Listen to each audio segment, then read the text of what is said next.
This is a response video to Ayni responded to my video ESFP versus ENFP1, and I made ESFP versus ENFP2, and so this is the third in the series. We're responding to Ayni. I wonder if we can go to 100 videos. That'd be pretty funny. Okay. It's late at night, so we'll try to see if we can get through all of it. We might skip some, but hopefully not. Great video. I love that you brought quantum physics and how there's always more to explore. I agree. I am always willing to look into what truth can be found within anything. Even if a person is wrong, you can find cautionary tales within people that can show you where you are also missing some truth. You cannot learn that without listening and giving people the chance. You cannot learn that without listening and giving people the chance to explain themselves. I appreciate that. I find oftentimes people are... Okay, by the way, that's very uncommon here in China. Very common when people have conflict, which I have been having some conflicts. Very few people will give people a chance to explain themselves because they're just like, well, clearly you're not the right person. You made me feel uncomfortable, meaning it shows that you don't respect my boundaries.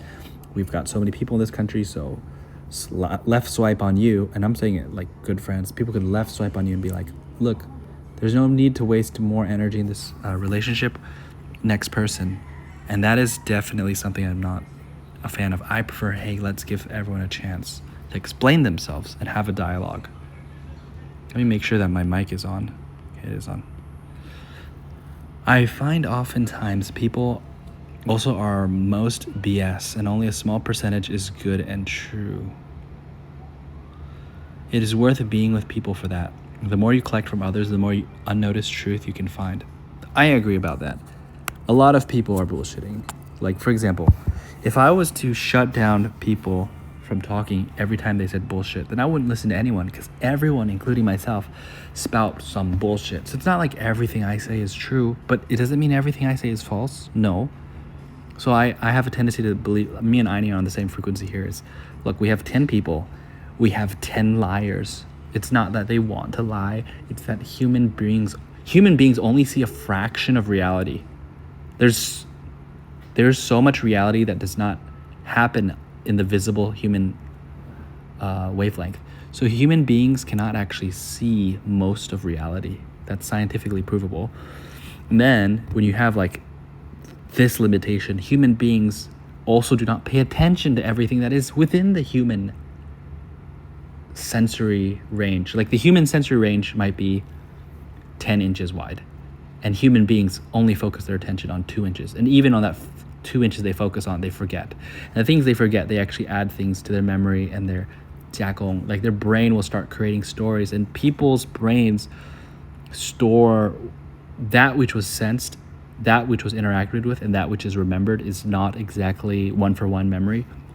So a lot of people's memory is actually based on a sketch of what they experienced. So even like, remember, this is why you'll see me record things like crazy. I'm having this recording of the podcast. I can barely, I just had 2 podcasts. I can barely remember exactly what people say. I only can remember roughly what people said. So that's exactly why I want a podcast, right? Like I've already responded to 2 videos Ayni has. I have responded to what Ayni wrote in 2 videos. And I cannot remember exactly what Ayni said. That tells you that everyone has some bullshit in their head. It's inescapable. So that's where I would say, look, we might as well, everyone you listen to, you have to be like, there's some bullshit, but it also doesn't mean that there's no truth there. So if you take the time to slow down, you can actually learn a lot of things from people. And I have a trait that annoys a lot of people, but also is a very strong trait. I can ask the same question to 100 different people. I could be like, what do you think it's like being an ISFP? I can ask 100 people. I could ask 100 ISFPs, 1,000 non-ISFPs. I'm always asking these kinds of questions. Like I'm in like China. I'm like, what do you think is the difference between Chinese culture in this city and that city? And the thing is, sometimes I ask the same questions over and over again because I notice every time you interact with someone, there's a tendency they'll bring out something new onto the table. It's very rewarding, and Ayni is an ENFP, by the way, so we're discussing this from an ENFP perspective. It is very rewarding to find that and share. It's often It is often repeated from one person to the next across times and experiences. It is very rewarding to find that and share with others, find that truth and get that valuable information. I agree. Right, I do agree. I don't know if all ENFPs think in the same manner as I am with finding truth, but I do find my standards for knowing truth is a lot larger than most people I talk to. I think most people stop looking for truth far too soon, LOL, which is good for short-term decisions, not long-term. That's interesting. I have many of friends who don't believe in truth. Like, truth is not a thing in their head that they care about. This is very clear because for intuitives, truth is this word, like the way I package in my brain, I think Ayni package, we are like, truth is a thing. And within truth, there's the truth about discord. There's the truth between human language. There's the truth about the universe. There's many truths, but everything we're like, we have this idea there's a truth that we can understand, this big thing, and we're finding small parts of it. A lot of people's personality and intellectual information metabolism is they don't believe in this bigger truth that can be found. They're just like, that's too nebulous, too ephemeral, too abstract.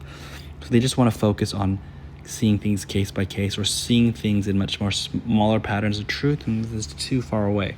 But like if they're talking about what's life like in China, and then what's the truth about life in China, they're like, those are two. Truth about life in China is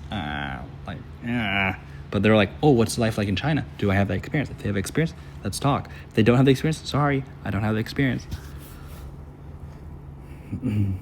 So I do see a common in between Ayni and I is we have this, I have a standard for truth and I'm looking for it. And we think, oh, this truth is, it's a long-term decision making. I actually would relate this to like TI and I. So Ayni shows some kind of similarities between my INFJ and ITI. Because I'm also looking, what's the big truth? Like NI is like, what's the big truth? And TI is like, let me build that understanding.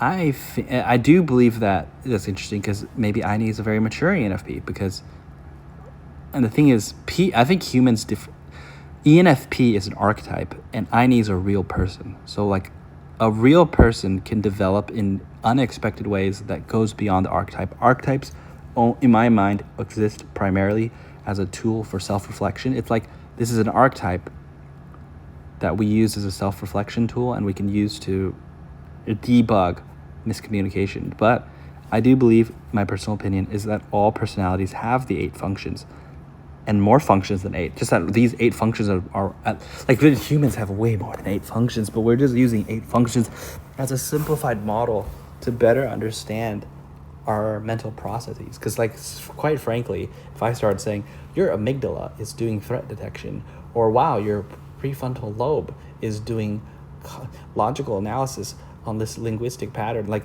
if we just started talking in this kind of language, it's so hard to talk about much. So the main value of the cognitive functions is it gives people who are not it gives non-specialists a specialized language to talk about our mental processes and reflect and say, hey, I'm a TI user, I'm an NE user, and it helps us understand these things better. And well, theoretically, an ENFP might have a TI blind spot, like T is the third function being model, and TI is the seventh function being blind spot. Although you have a theoretical blind spot, I don't necessarily think that it would be the case that all people who are ENFP-like people have TI as their blind spot. They may have other blind spots, or maybe they've even said, wow, TI is my blind spot, and they have actually built around it. Because I do believe in some, because I've met people who believe that it's impossible. They believe it's impossible to have max skill, max ability in the 8 cognitive functions, which they're like, when you use one, you're not using the other. So they're saying it's all about balance. So if you put a lot of your energy into T, then your TI is always going to suffer. If you put energy in TI, then your T is going to suffer. I don't really believe that. I believe that might be the case for most human beings, but if we're talking about like aliens with higher level of cognition, or God who has like maximum omniscience, I would say that God or advanced aliens could have much more probably advanced cognitive functions. Although, like if you actually went into an alien's brain, do those 8 functions actually exist as real physical structures?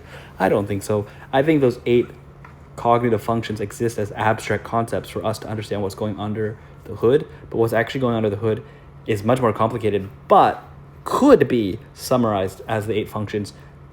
If we use the language of the 8 function, it allows us to explore more. So like, I don't think 8 functions is bullshit if we digged into the brain and there's no 8 functions. I think that the 8 functions are an abstraction. It's the map, and the territory is the brain, the nervous system. And the territory is much more complicated than the map, but the map is sufficiently complicated such that it could successfully map out how the system works, but simple enough such that it could be used efficiently and quickly. I can actually use, for example, the 8-function model in real time, whereas I might not actually be able to use, like, I have some neuroscience knowledge, but I may not be able to use this, like, this person's amygdala is under attack, or oh no, it's much more easier for me to be like, okay, this is a TE user, stop the TI conversation now, stop. Or then I'm like, oh shoot, this person's an NI user, all right, start using the NI. Or this person's like, oh shoot, this person's FI user, be careful, you might step on the minefields. Or this person's SI user, let them just say their story and all their details and all that stuff, and bite on my teeth and just hold through while they're telling me about all the nitty-gritty stories, details. I try to redirect the conversation cleverly such that we can get a win-win where my NI is satisfied and their SI is satisfied. And maybe like FE, like if I find out a person's FE, I'm going to be like, okay, they enjoy helping me, they care about my feelings. Now I'm going to take advantage. I'm going to indulge on their FE because like so many people are not FE users. So like these days, I'm just going to tell you, when I talk to people, I'm going to pretend they're a TE user because most of the people in China are TE users, not TI users. So like if they're a TE user, I'm going to assume they're a TE user unless I see something they're a TI. But I can throw out a TI feeler, ask a TI like question and see if they respond to that. If I ask a TI question, they give me a TE question, then I'll veer away from TI use. Now SE, SI, I think SE and SI is like fairly evenly distributed. It can be seen quite often. And so when they're SE users or SI users, I try to pay attention to like how they're talking. So generally speaking, when the people are like talking about their experiences and they're just like, when they start talking about something that's happened to them in such great detail and they just completely ignore everyone's feelings, how people do they actually want to listen to this? I'm just thinking this is an SI user. Then I careful. They like sharing about these details. Let's turn that into a conversation booster, not a conversation downer. And if they're an SE person, then I know they're just like, they're not about the talking. They're about the experiencing, the doing. Like, oh, let's do some fun. And maybe I'll lean in on that because if they're SE users, maybe they've been doing a lot of fun things recently. So, hey, where have you been doing fun? Oh, cool. I saw this on your WeChat moments. Oh, wow. What do you think is like where's the best nightclub? Like, I try to ask them about things where I try to let people's dominant functions shine, basically. Now, FI and FE users, honestly, I think that their FE users are kind of obvious. FI users are a bit unobvious. So sometimes FI users look like FE users, but it's just safer to treat people like FI users because although sometimes you can screw with people's FE, so like they both have their dangers. But generally speaking, I think that it's easier for me here in China to pretend that people are FI users. That way, if I'm like, basically FI users have boundaries that like they have these beliefs that if you cross them, you're just kind of screwed. So generally with FI users, I'd just be like, I try to learn about their core values, but the tricky thing about FI users is sometimes they don't even know what they value to cross it. Like they might tell you that, oh yeah, that's okay. Then you do it, and they're like, dude, you're bad. You're done. We're done here. And then, TE, most people TE in my experience. FE, FI, I just treat people like they're FI, unless they show FE. SI, SE, I treat them like, I actually, they're even, so I just try to pay attention, but generally SI users will give themselves away by how they talk about certain things. And SE users just don't like talking, so there's kind of like a huge difference right there. And then NE, it's tricky because like as an NI user, I feel like finding out who's NI user is not as easy as one might suppose.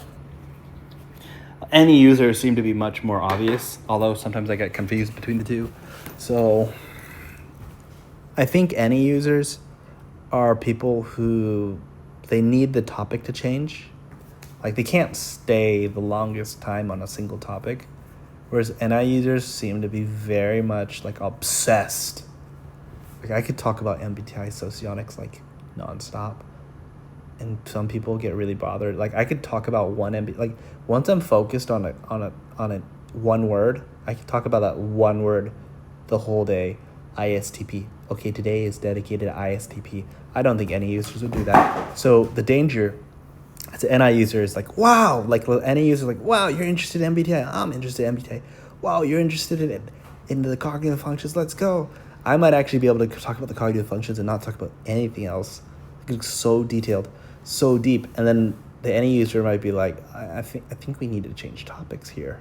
So between the two of them, they have more of the angular velocity. I have more of the linear velocity. I can keep going. It's really funny. I talked to ISFP recently. I cannot start easily, but I cannot stop easily. So once started, I'm going. I have the momentum. I just keep going. The inertia is gone. I'm just going to go. Like once the inertia is overcome, I'm going to just keep going. An ISFP friend told me she does not start easily and she stops easily. So like some personalities are like ENFPs are like start easy and then stop easy. So they need to like start a topic and then stop that topic and then switch. ISFP is apparently like hard to start, easy to stop. So then that's kind of the 低能量群. There are like two types of personalities in Chinese. They say high energy people and low energy people. It's kind of funny how ISFPs sometimes associate themselves with like the lower energy. Same thing with INTPs, at least in Asia. It's this way, China.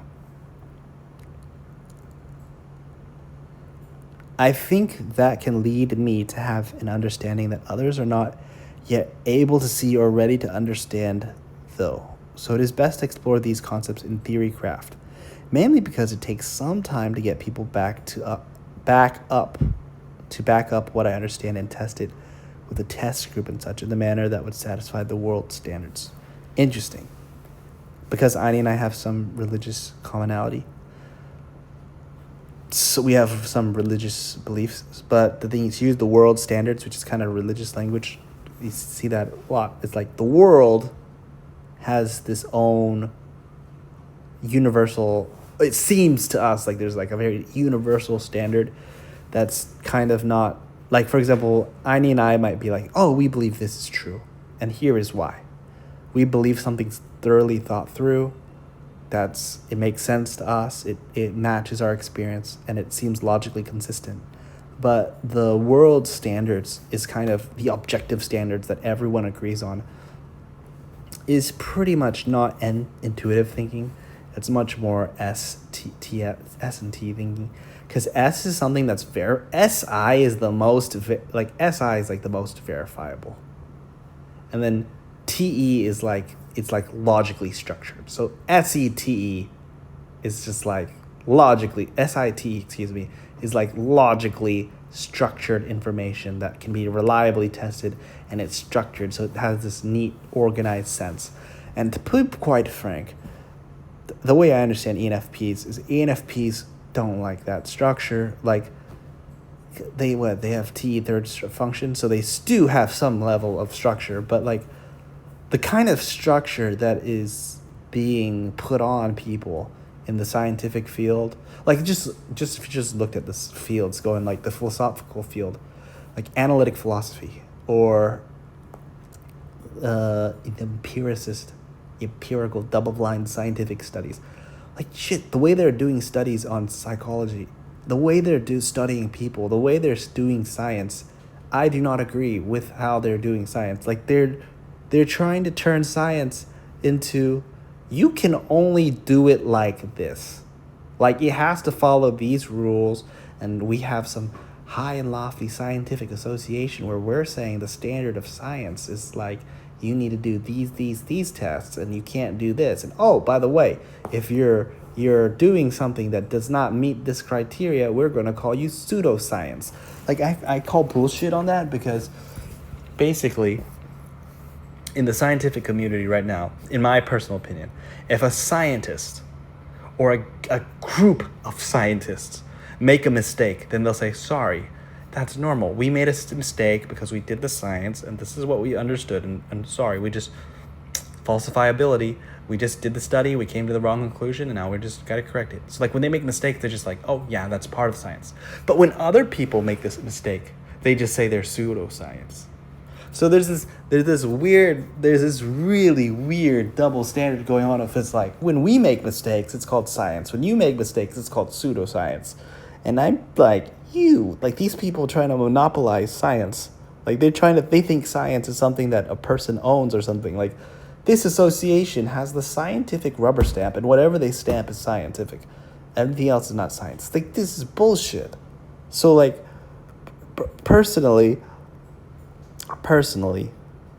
when I see the word world standard, I would get triggered, because I'm kind of anti-world standard. Like, come on, like if you just walk around the world, like I haven't been to every place in the world, but just go to New York. I'm saying the places I've been to. You go to New York City, you go to LA, you go to Beijing, you go to Shenzhen, you go to Shanghai. Is it not fucking obvious that most people don't know what they're doing?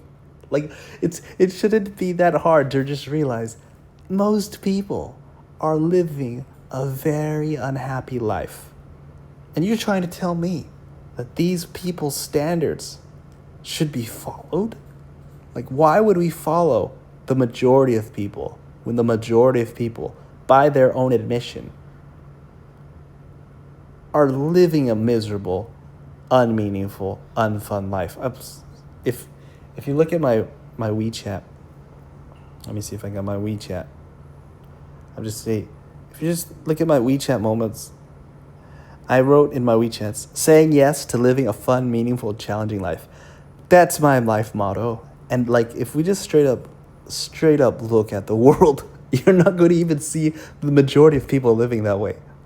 So why would we start to follow the same science that's giving people, like, it's been feeding people poisoned food? Like, come on, like, we're using all these kind of weird stuff in our agriculture.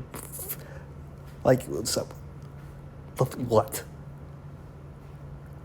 So I think Ayni has, I'm using this, and today I'm not just sticking to the questions, I'm also using that as inspiration to just say whatever I want. And the thing is, I think I like that about Ayni. Like, I think Ayni is about, great, you're allowed to have your standard of science. You're allowed to do your world standard. But that's what is old news, buddy.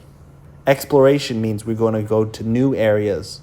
So why would we constrain ourselves to your world standards when that's clearly not all there is in the universe? There's clearly more things in the universe beyond what you are saying is the world standard for what is true. And even in the scientific history, we've seen so many examples where the world standard has been shown to be misguided, incomplete. I think there's an idea in the Ayni is there's something deeply incomplete. Like, until you tell me we know 100% about the universe, then we don't know 100% about the universe. So shut the up by saying that you have the right to say what is and is not true, unless you know for sure what 100% of the universe is all about and all its secrets and mysteries are in your hands. I'm sorry, but I'm not going to believe you can tell me what I can and cannot believe in, since there's so many things you do not even know. And there's so much uncertainty about the science, that the science is settled. I'm sure this is the most triggering sentence for the Ayni types. It's like, the science is settled. Since when has the science been settled? But like, even it's honestly, if you just look at the planet Earth, if you just look at how the sun appears to be just like moving, right? So like, first they're like, it looks like the sun's moving. So it's like a chariot, it's Apollo. So they think the sun's moving. It doesn't look like the Earth's moving, right? So the first theory is what the sun is moving around the Earth, right? Then later on they're like, no, we've got more information. It's the Earth that's moving around the sun. The sun does not move. And then they realize, no, that's both is wrong. Not only is the Earth moving around the sun is moving around the Milky Way galaxy. Then they realize the Milky Way galaxy is moving around something else. So there's always a and then, and the next and then suddenly changes all the previous. So the true science would be like, we conclude or we believe that this is the case due to this, but there is still room for new variables, new unknowns, new things that are unaccounted for. And in the meantime, people are welcome to believe things that are different from what we're sharing. Because there have been many, many times where in the minority groups, there's many times where the ancestral groups, like the ancient Chinese or the ancient Peruvians or the ancient whatevers, it's many times they found something, and then science like, that sounds like bullshit. The modern science like, that sounds like bullshit. And then later on they're like, wait a minute, actually, maybe not as bullshit as we thought. So like for example, I'm just going to use an example. For example, because the book of Ezekiel is pretty popular among people who are conspiracy theorists or believers in the aliens having visited the earth theory, right? And I'm just going to say right now, there have been many, many years where people read those things in Ezekiel, like the eyes with the wheels with the eyes, and they're just like, that sounds like bullshit.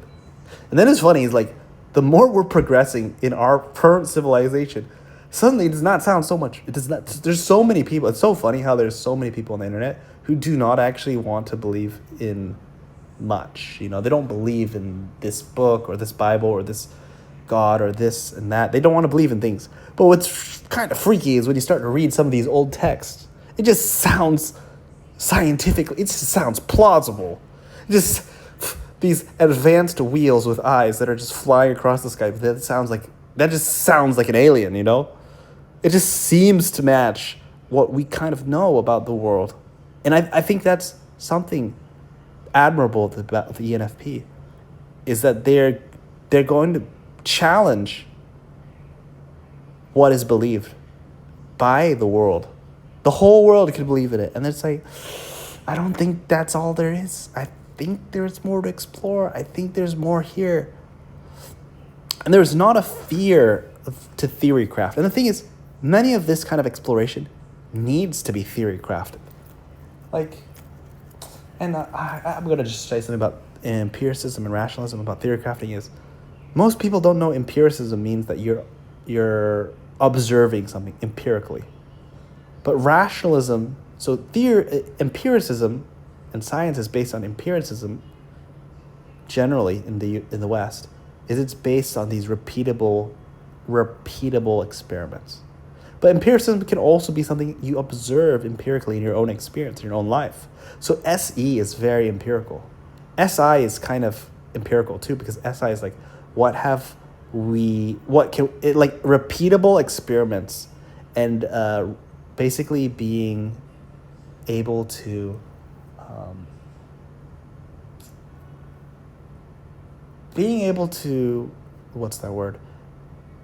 really come to certainty. SI is like, how can we repeat this over and over and over again and be very certain about what we know? How can we verify? SE is about how can we observe? So both SI and SE are fairly empirical, but their flaw is that they fundamentally rely on the five senses. And they basically very much lean heavily on, a lot of what humans know is very much based on the eyes, very much based on the visual spectrum. Now, where the eyes are very useful, there's a reason why we don't just have eyes. Like, why do we have ears? Why do we have noses? It's because eyes cannot hear, eyes cannot smell, eyes cannot taste. Eyes are fundamentally missing a lot of information about the universe and how it works. So I believe that God created humans, but if we don't believe that, we can just say humans, because if you ask me, why do humans have eyes and ears? It's so that they can experience different parts of reality. Ears help you experience the auditory world. The nose helps you experience the olfactory world, the world of smells. Your eyes only give you one part of the universe. If I had to be fairly honest, I think the S-type people of our generation fundamentally rely on the what can be seen with the eyes. They use that to gauge what is real, even when this is not true. Like, because there's a lot of things, like there's optical illusions, or you can see something. Appearance is different than reality. The eyes can see the appearance, but what is the reality? The only thing that can see the reality is not the eyes, but the mind. This is where intuitives use the mind more than the senses. That's why sensors are called sensors, because they use the senses perhaps more than their mind. They trust their senses more than their mind. But intuitives, I believe, trust their mind more than senses. And there could be something, because I don't know about Ayni, but I have very bad eyesight. So if I was to be a sensor, I'm screwed. Like, if I was to rely on my sense of vision, I'm not going to see much of reality at all. So I kind of use my eyes just to get me through my life, just to make sure I can find my food, find my bed, do just the menial. Like, I try to like find my desk, find things. I just use my eyes to find things. But then I'm using my mind to do the exploration. And this is where I have my own theory, and I hope that, God willing, I have a chance to write some books. But I have my own theory that there are actually three worlds. There's a concrete world, the physical world where you can touch. There's the world of concepts and ideas, the conceptual world where ideas are formed and created into structures. Model A, socionics, these are ideas. These are very fancy thought palaces. I believe ideas can be very simple, one brick, where an idea can be very complicated. So you look at the Huangdi Neijing, you look at some books. Some books are very complex ideas, and they're like a palace with many, many thoughts. For example, the Iliad is a very long book. The Iliad is actually one very big idea composed of many, many small ideas, and that's why the book is the Iliad. It's an idea and composed of many, many bricks, small ideas. Every sentence is like one wall of ideas. Every page is like one room of ideas. The world of concepts is the world of ideas.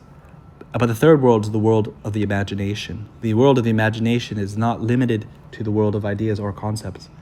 It is not restricted by the world of the senses. The world of the senses can be sensed by the five senses. And that is what many sensors and the world system, the world standard considers as objective reality, is because when the five senses can agree on what is true, then it's supposedly all objectivity and no subjectivity, and everyone agrees. So then they consider this has passed the rigorous test of science. So it's true. But the other two worlds, the world of imagination and the world of concepts. Why do I bring these up? This is my own personal original idea, but I think that the ENFPs are ones that dance between all three worlds. That's why people say the ENFPs are in like parallel universes. Well, they kind of are, because those other worlds actually exist on top of our world. Like, the ideas actually exist. Like, that's something that people don't seem to understand. Is like, yeah, we can talk about an apple. We can also talk about the concept of the apple. That's where Plato was talking about the theory of forms. The theory of forms is basically the world of ideas. And the word of ideal, I-D-E-A-L, has the word idea in it, I-D-E-A. And so the world of ideas, the world of concepts, this world is where you see the philosophers like to explore. They like to create new ideas. They say, I define love like this, and they create the idea of love, and they start to create these ideas. And rationalism is when you start to use logic to link ideas into a structure. So when you're talking about a book, how can you read a book without logic? It's like one sentence in another sentence in another sentence. It's like different ideas are being linked by something. By what? By logic. There needs to be logic. If, then this. This plus this equals this. Like, logic creates linkage between ideas that allows ideas to go from simple to complex. And I would say that the philosophers are people who... So, philosophers come in many kinds, but philosophers, what makes the difference between a philosopher and a non-philosopher is that they tend to spend way more time in the world of ideas, the conceptual world, and they create these ideas. They create new ideas, and they form new ideas. Like, just like Homer with his Iliad, he created the story. I know he heard the story, maybe he transmissioned the story, but let's just pretend he made it the story. Ideas can create stories. Stories have logic. A sentence plus another sentence plus another sentence. If there's no logic, the story don't make sense. So the sentence, idea, logic completes the story. So all the philosophers' logic can even turn into a story, an abstract story. And I would say that the good philosophers, not only can they create these thoughts, they can transmission these thoughts, and these thoughts and ideas can actually can be downloaded. Like,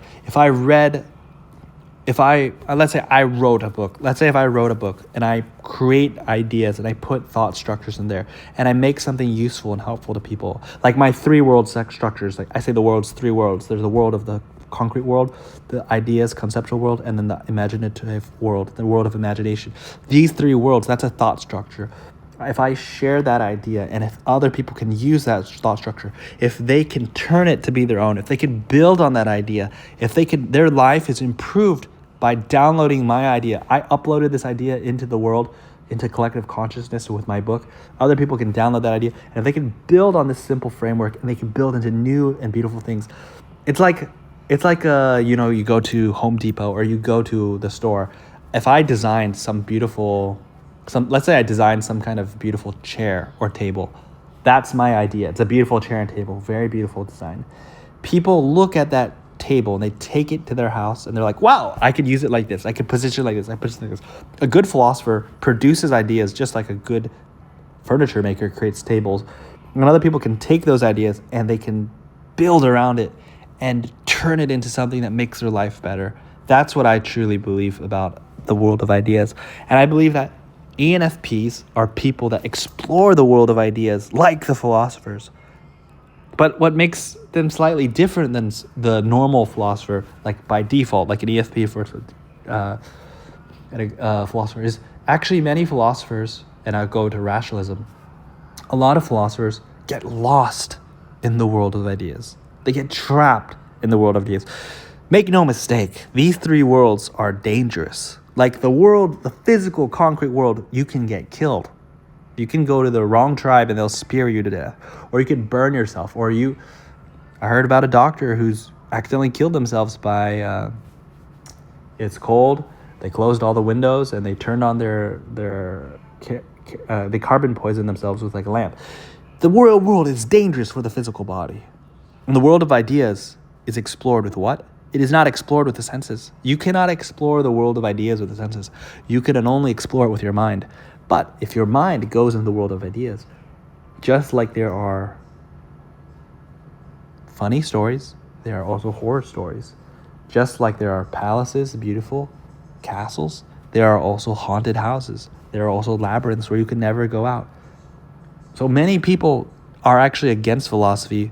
And I hope people know, why are so many people against philosophy? Well, it's because the world of ideas is dangerous. Not that many people go in and come out in a good place. Like you could go in and you could become partially crazy. But I think the ENFP is well equipped for this kind of danger. The world of ideas is a dangerous place to be because there are dangerous ideas. There are ideas, just like a house can have mold, so can ideas can have things can have, like you can go to a haunted or abandoned building, you'll find there's maybe snakes, or maybe there's mold, or there's like I've been visiting some of my ancestral home. Maybe the ceiling will fall on your head. Well, I think the same thing could happen in the conceptual world. These ideas are not well formed. You can even look at some philosophies are just like, it's like a broken castle. Like part of it works, part of it doesn't work. The door is like, using this extended analogy.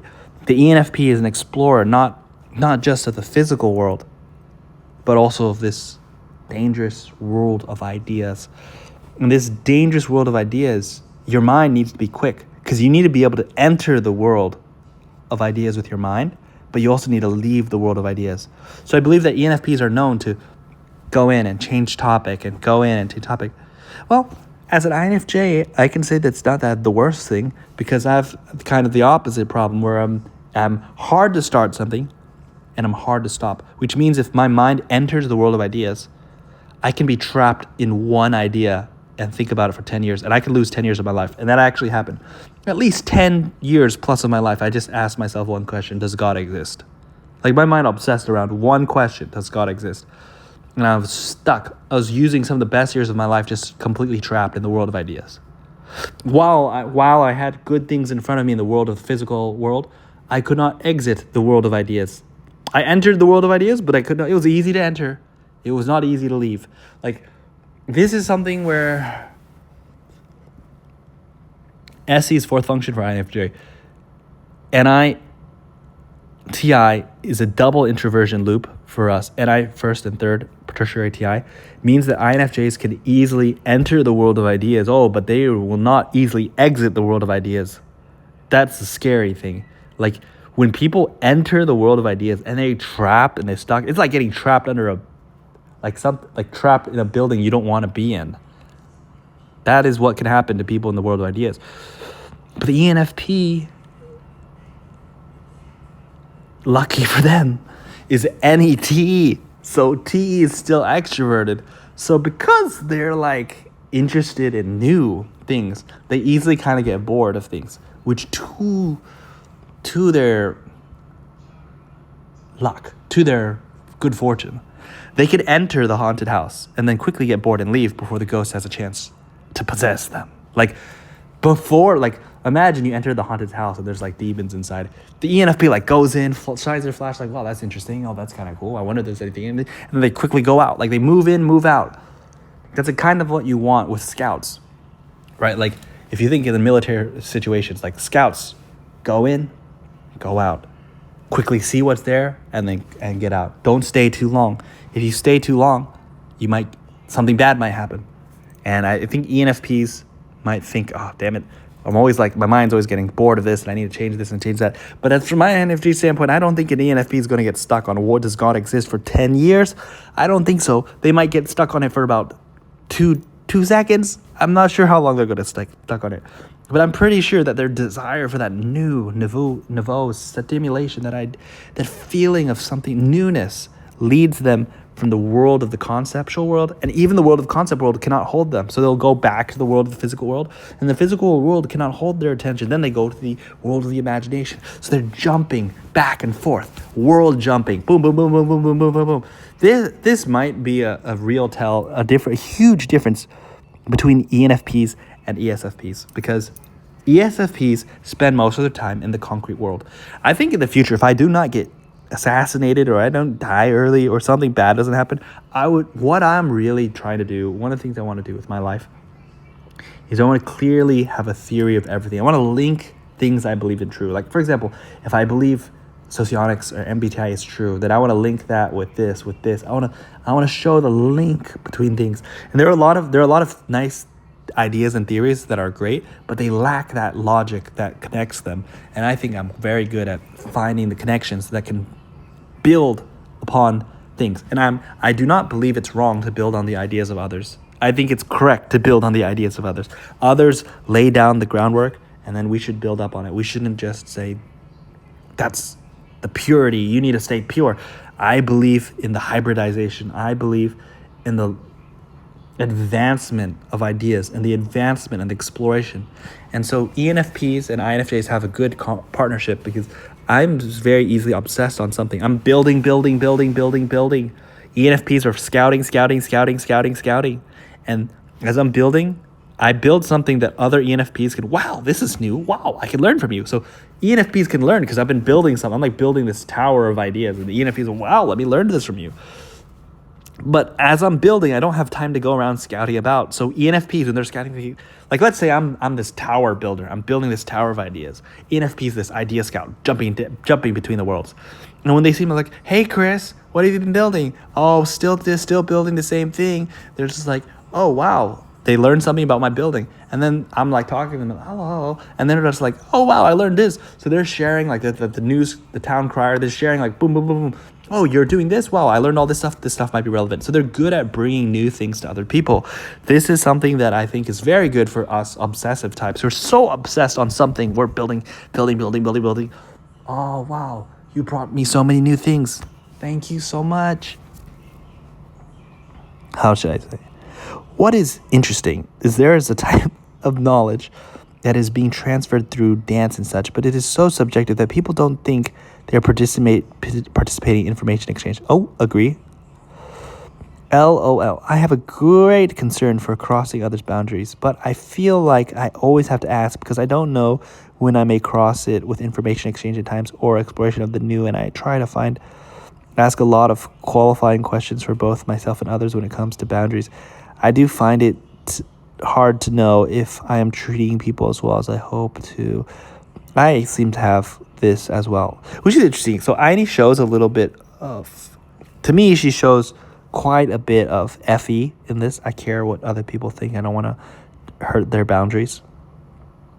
And she's also showing me some NI, like, so this is like, I danced this morning, so I do dance. I'm not good. I'm not the best at dancing. I do dance because I enjoy it, but I also try to build on my SE because my SE is weak.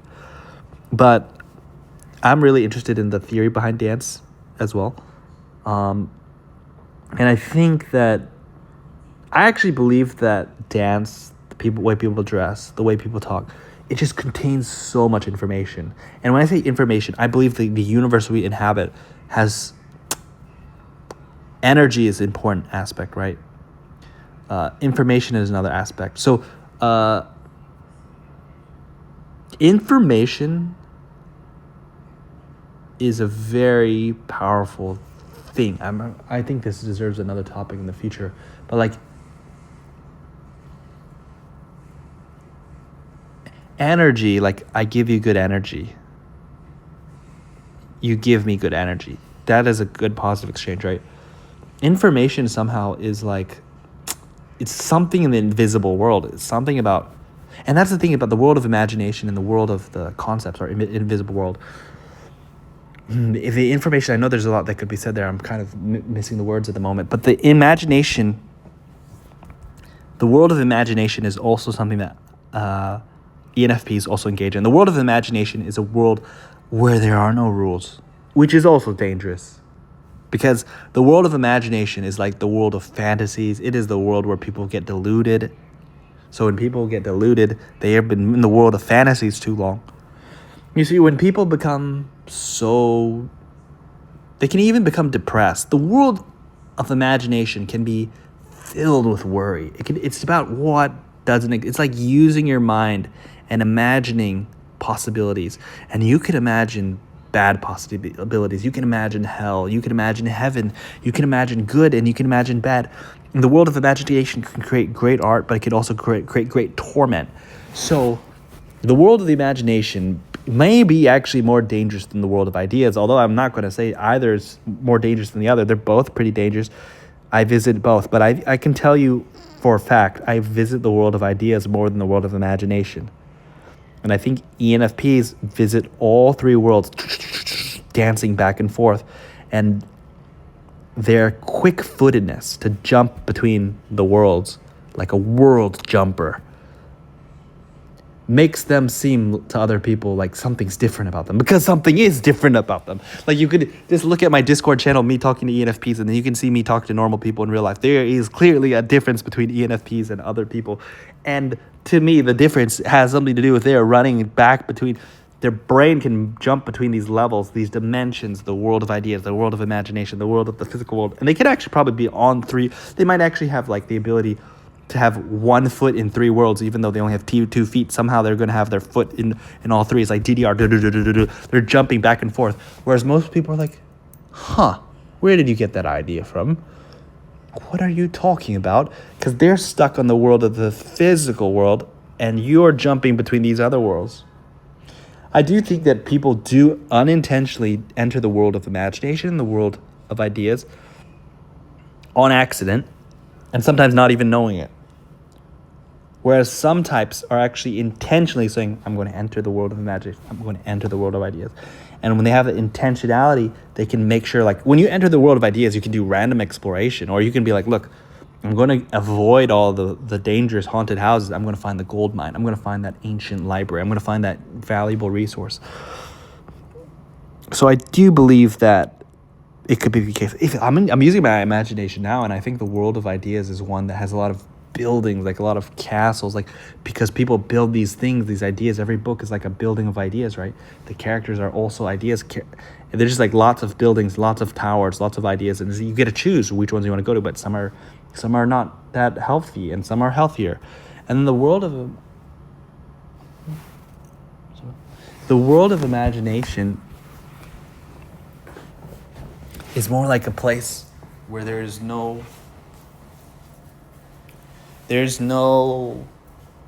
rules. I just see the winds blowing people in many, many different directions. And so if you're in a place that the wind is blowing you in many, many different directions,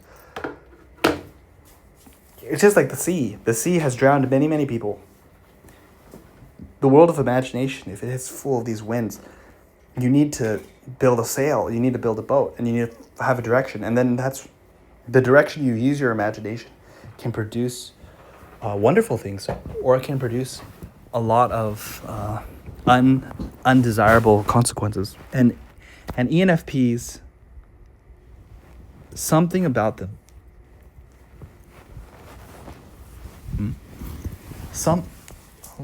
pizza bush. Something about them makes them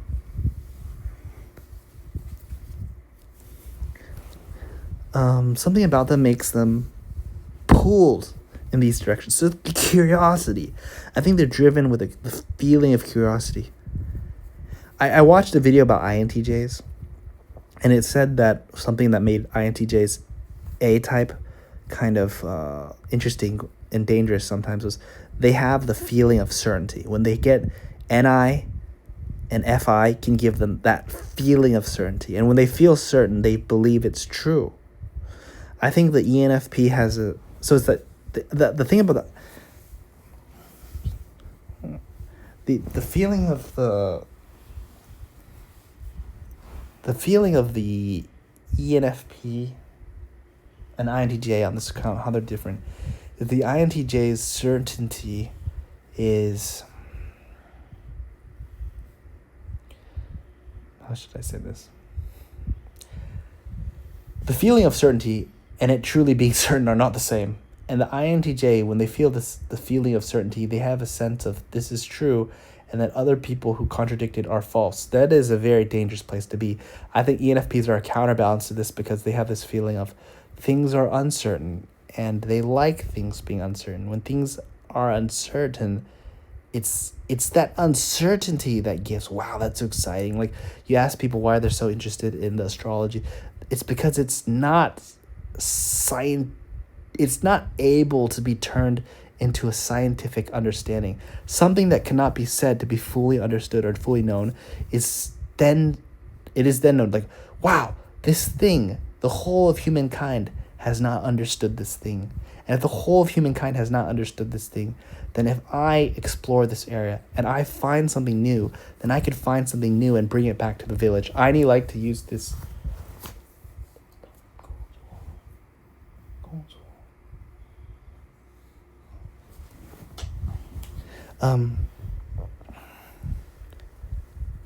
The feeling of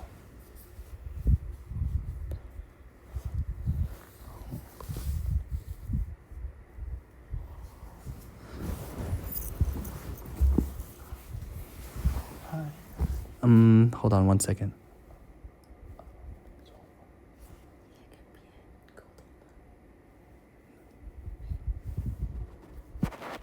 I was getting interrupted. Something was trying to distract me. Sorry, we can continue. So something pulls the ENFP. I think it's a curiosity, that feeling of new, that drives them to go from this world to that world to this world. So it's kind of like the same thing that would drive an INFJ. I need to finish this. I need to do this. I need to focus on the goal. I think the ENFP is very much like, I need to know more. This world is so interesting. There's so many dimensions. And when they find so many gems in this world and that world, they want to share with other people. But they are coming to a situation where actually a lot of people don't value what they found. So the world of imagination has some gems. The world of ideas has some gems. The concrete world has some gems. But many people, they actually draw the circle very, very closed as to what they're actually interested in. And for ENFPs, they're just so, I think they can be a little bit down by that. How come the world can be so big and so interesting, yet so many people around them are only interested in the little pebble here and a little pebble there? They're not interested in the gems that they've found. Like, for me, socionics is a very big gem. I don't know exactly who shared it with me, but I'm very happy that someone shared it with me. So I'm happy that some people have found gems and they want to share and they want to build on those ideas.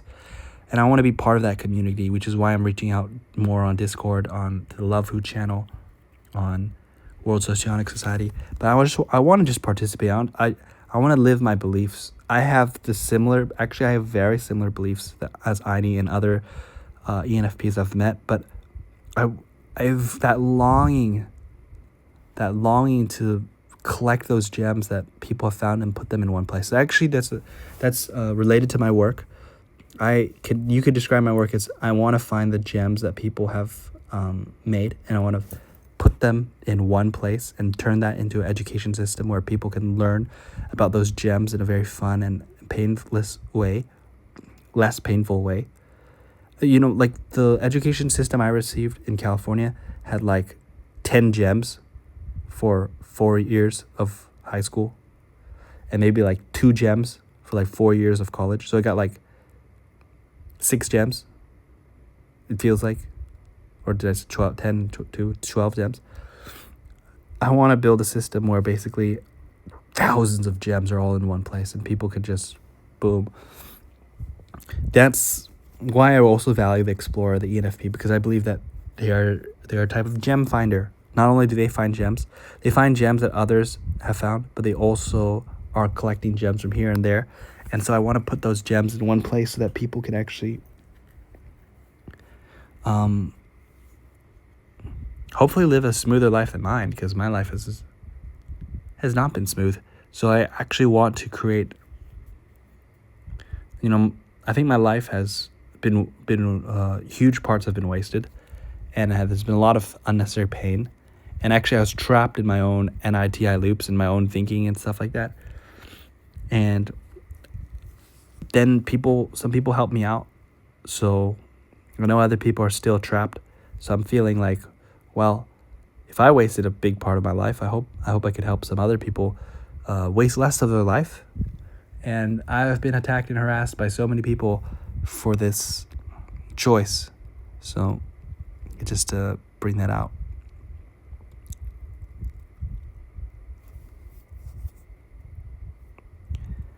Oh, with deep talk, what I find to be intimate is actually the small talk. When there's small talk, stuff is important to me. And I truly think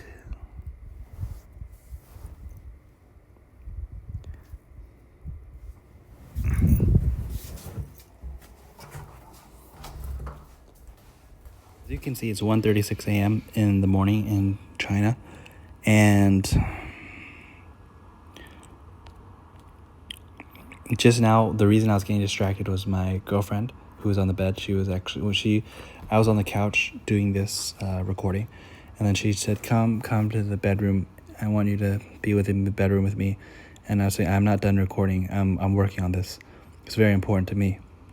And then I'm saying, this is part of my career. So she brings me into the room, and I'm trying to record. And then she starts touching my penis. Like, she's literally touching my penis. And I'm like, please don't do this. I'm trying to record something that's meaningful, and I'm doing something that I find as important. And then she was getting a little bit, she's saying, oh, you've already recorded for so long. It's why are you recording for so long? It's not important. And deep down, I have a deep sense of loneliness, because like my podcast, like, or my recordings, everything I've recorded so far and I've put on my YouTube, I've got a lot of interesting videos coming up if I could actually successfully edit it, is that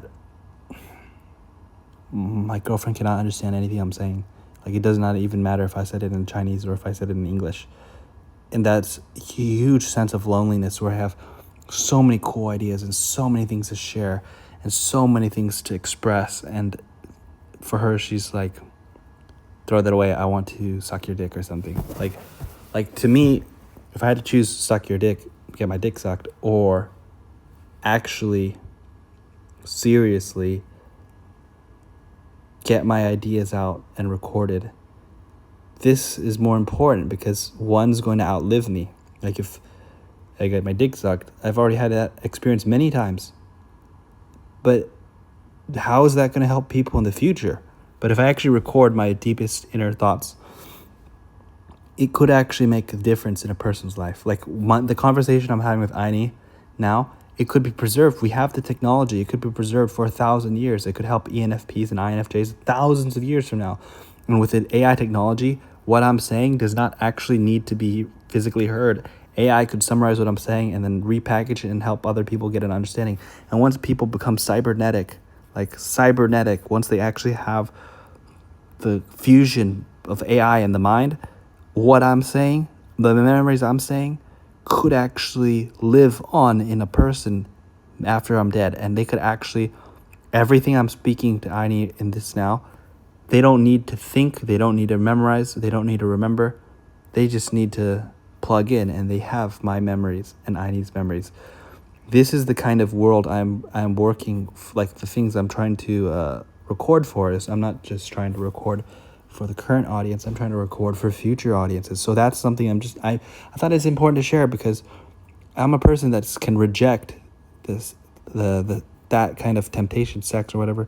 And even caused pain to my loved one. She perhaps wants me to, it's time to sleep, be with me. It's like, don't do this stuff. But it's a sacrifice. And I think I share this also on the ENFP topic, is that the ENFP probably is going to be someone who experiences a lot of loneliness like I do, because as a world traveler, traveling the different dimensions, most people find that they don't have that ability. If they don't have that ability and they don't have that interest, it's like you're Moana sailing the seas and other people don't want to leave the island. You visited the many different places and you want to tell people and they're just like, why are you telling me this? And that desire to share with other people, that desire to help other people experience more in life is met with social rejection and met with stigma.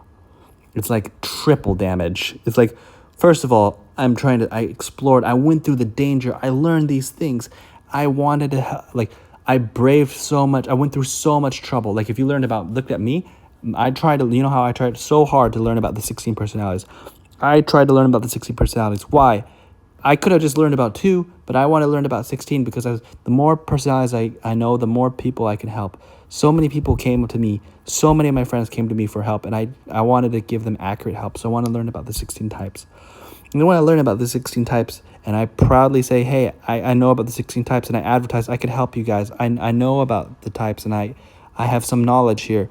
Other people, you pseudoscience person, you fake. I have had people unfriend, delete me, and say shit about me because of my choice to learn about 16 personalities, to learn about typology, to help other people. I face social rejection. And when I try to share what I learned and help other people, people say, how does this compare against the world standard of psychology? Our psychologists are teaching us to take this, a beta blocker, and take that, and then do this, and you're telling me I should think?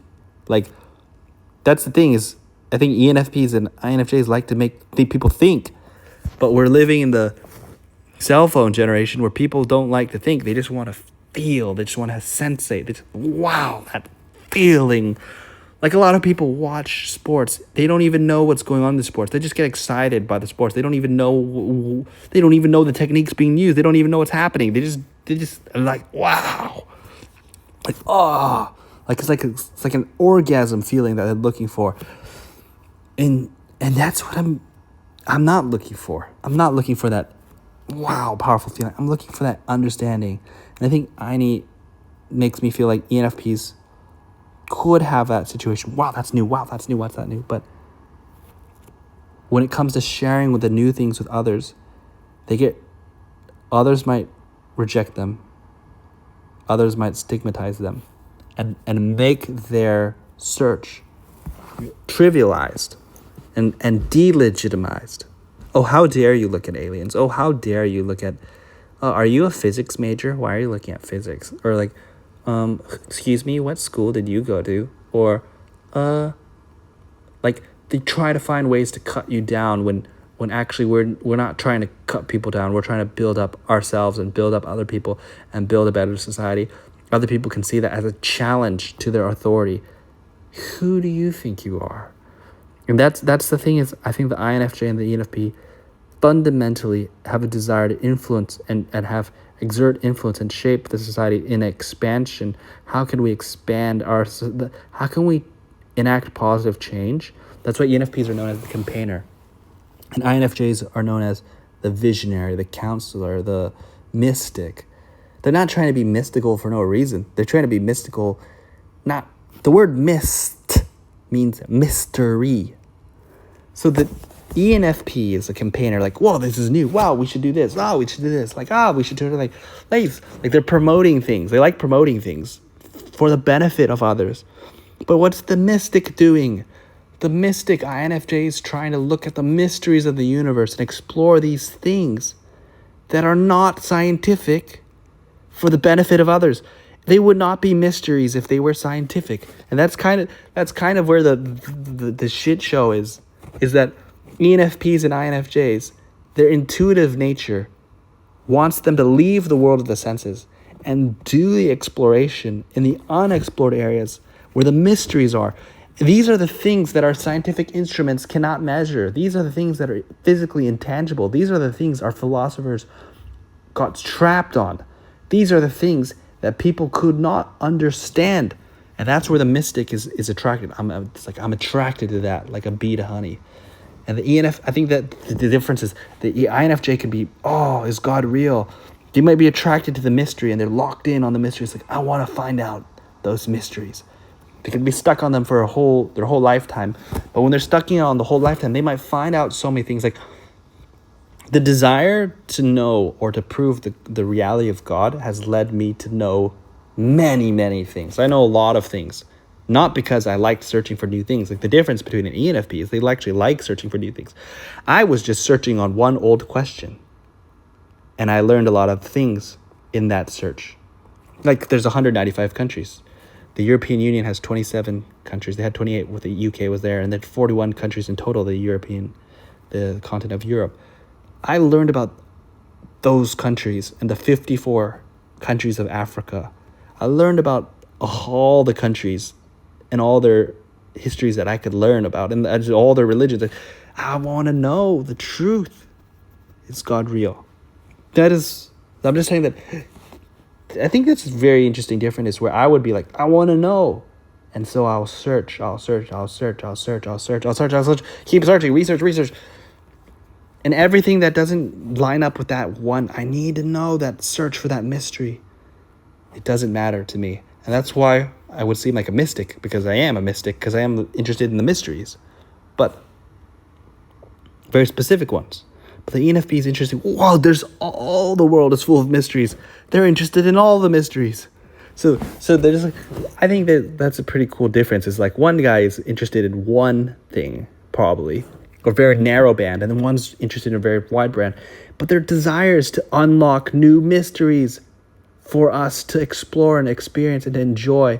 And how, like if you look at the INFJ and the ENFP in today's world, how could they ignore so many of the things? Like the new technologies have obviously rotted a lot of social relationships. There's so many new negative trends that are happening in front of our faces. We all see it. We all experience it. So the mysteries are actually changing. As the problems grow, there are new mysteries to solve.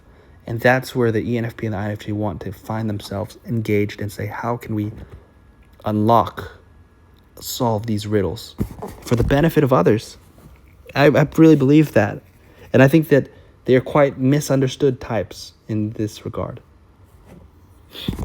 And I think that's something that we should encourage in our society. Is like, let our society let the mystics be good mystics. Let the campaigners be good campaigners. Let people be the way they are, and give them that social support, rather than making people stigmatized and making them have to hide.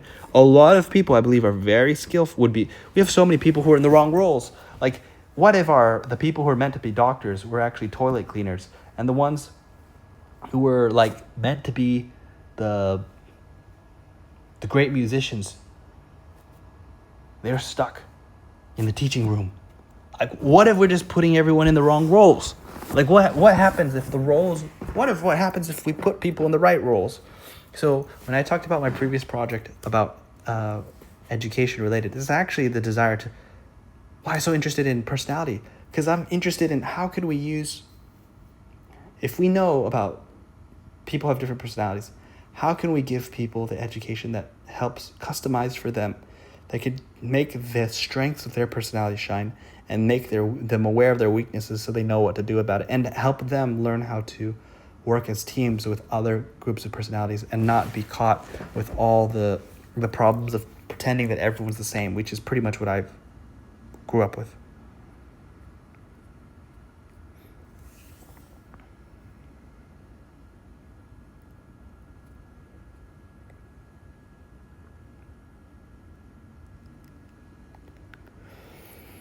Oh, rationalism, and I could talk about rationalism and information transfer. So basically, rationalism is the idea that you can explore things without, like, let's say we cut off your eyes, we cut off your ears, and we cut off your nose and your tongue. You could still explore the world with your mind. And you could actually use your mind to form logical connections between things. And to consider using your mind to explore the logical structure of the universe and all the patterns you see in it. There is logical patterns that can be seen. Math is proof that there are logical patterns that are visible. Sociology and psychology actually maps some of these patterns at the human level.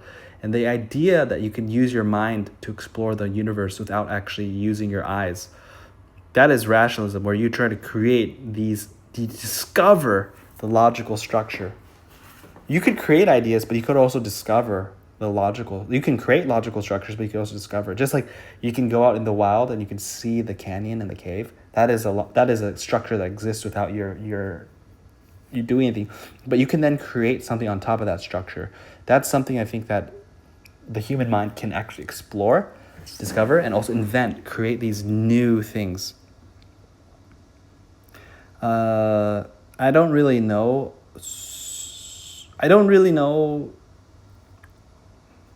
Based talking to Ayni and other ENFPs, ENFPs seem to be biased towards the discovery rather than too much building, because building can take us forever. Like, if you just look at the cathedrals, if you build, it can take a really long time. So not everyone should be building. Like, it does not make sense for everyone to be building cathedrals, right? But some people do build bridges. I think the ENFP is more likely to discover these new and interesting things and then build bridges between what they know and actually try to share what they built and they know and with other people to actually improve their world. But I think at least for myself as an INFJ, I can tell you that I'm like the cathedral builder. So I'm like the kind of person who would build something. I'd build something for a very, very long time, like building an invisible cathedral. So like building an invisible cathedral is not the most popular thing. That's basically something that's very mystical, very mysterious, very, very strange. I think we could be fair to say that people would see the INFJ and the ENFP as strange types because their interests are quite eclectic, very interested in things that are kind of niche. But it's not that we're interested in things that are niche. We're just interested in the universe and understanding its mysteries. And there's desire, that curiosity. I have that burning curiosity. And sometimes when I meet the ENFP friends, I'm just like, oh wow, they're even more curious than me. I think if anything, I think the only the difference is that their curiosity might actually be more than me, but I think that I'm just like that dog that just bit something and doesn't want to let go. Like just I'm like, I might have got interested because I was curious, but I did not stay because I was curious. Like I stayed because I wanted to get the job done. I want to accomplish the mission. Like the mission is clear and I want to accomplish it, and I want to accomplish the mission, die, and leave the planet and hopefully go to a better place. Okay, with deep talk, what I find to be intimate is actually the small talk. When their small talk stuff is important to me, and I truly think they will take questions like how my day was, how I am before processing my emotions and experiences, this would maybe turn back into deep stuff. But most of these small talks aren't treated with enough respect and care as I feel they should. Okay, I can understand that because I pretty much feel like no one gives a shit about me. Like, to be completely honest. Like, even though my girlfriend just cooked something very nice, and I said, oh, I'm hungry, and she cooked something, like, she shows me care in her own way, but she does not truly care about, like, she's younger than me. It's hard for her to truly care about me in my totality. So she cares about me, but when her feelings, like, she wants me to go to bed and she wants me to be next to her, so her own feelings are much stronger than how she cares for my feelings. It's hard for her to put my feelings above her feelings, and that's only natural. But the thing is that care is like when people talk about me small talk, it's whatever. I actually feel like when most people are just asking me small talk, they're just trying to guess my economic situation, or they're just trying to figure out they're trying to figure out my class. They're trying to figure out where I'm from. They're trying to figure out they're trying to label me and categorize me, especially in China. So that's pretty much the game. It's like a chess game. Like, who reveals more information about the other person? Like, they're trying to reveal as little information about me so they can get the most amount of information about me in the smallest amount of time. And information allows people to make a decision. Like, they're trying to sort me, label me, and maybe that's what information, I want to talk about that in another video, but information, she talked about dance and information, is that information is something that I think there's two parts.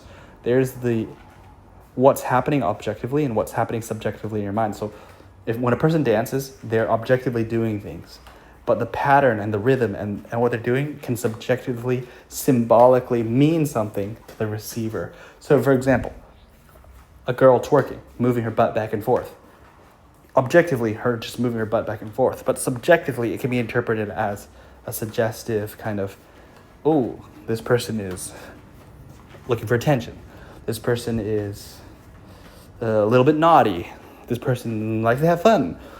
The objective and the subjective, it is two halves of the information to complete the cycle, to say, what is the message being sent? What is interpreted by the eyes that could be objectively understood as true, that the butt is moving back and forth, and what can be subjectively understood and interpreted from that. And the subjective interpretation basically kind of requires like a code. So for example, if I'm dancing and moving my butt back and forth, aliens might just be like, oh, it's the same thing as a penguin moving their butt back and forth. It's just waddling. But when you have the cultural context, you have the key to open and unlock the meaning, the significance of this dance. I would say it like that. And I think that this can be explored quite deeply. And yeah, like I'm pretty much do not know who the fuck cares about me. Like, to be really honest, like I don't think my dad and my mom and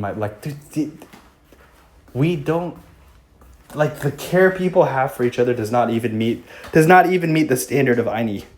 Ayni's standard seems so simple. It's just small talk and hopefully lead to deep stuff and how you care about. I'm not seeing this in my life, and I'm sure a lot of people are not seeing this in their life. It's just like people just don't care.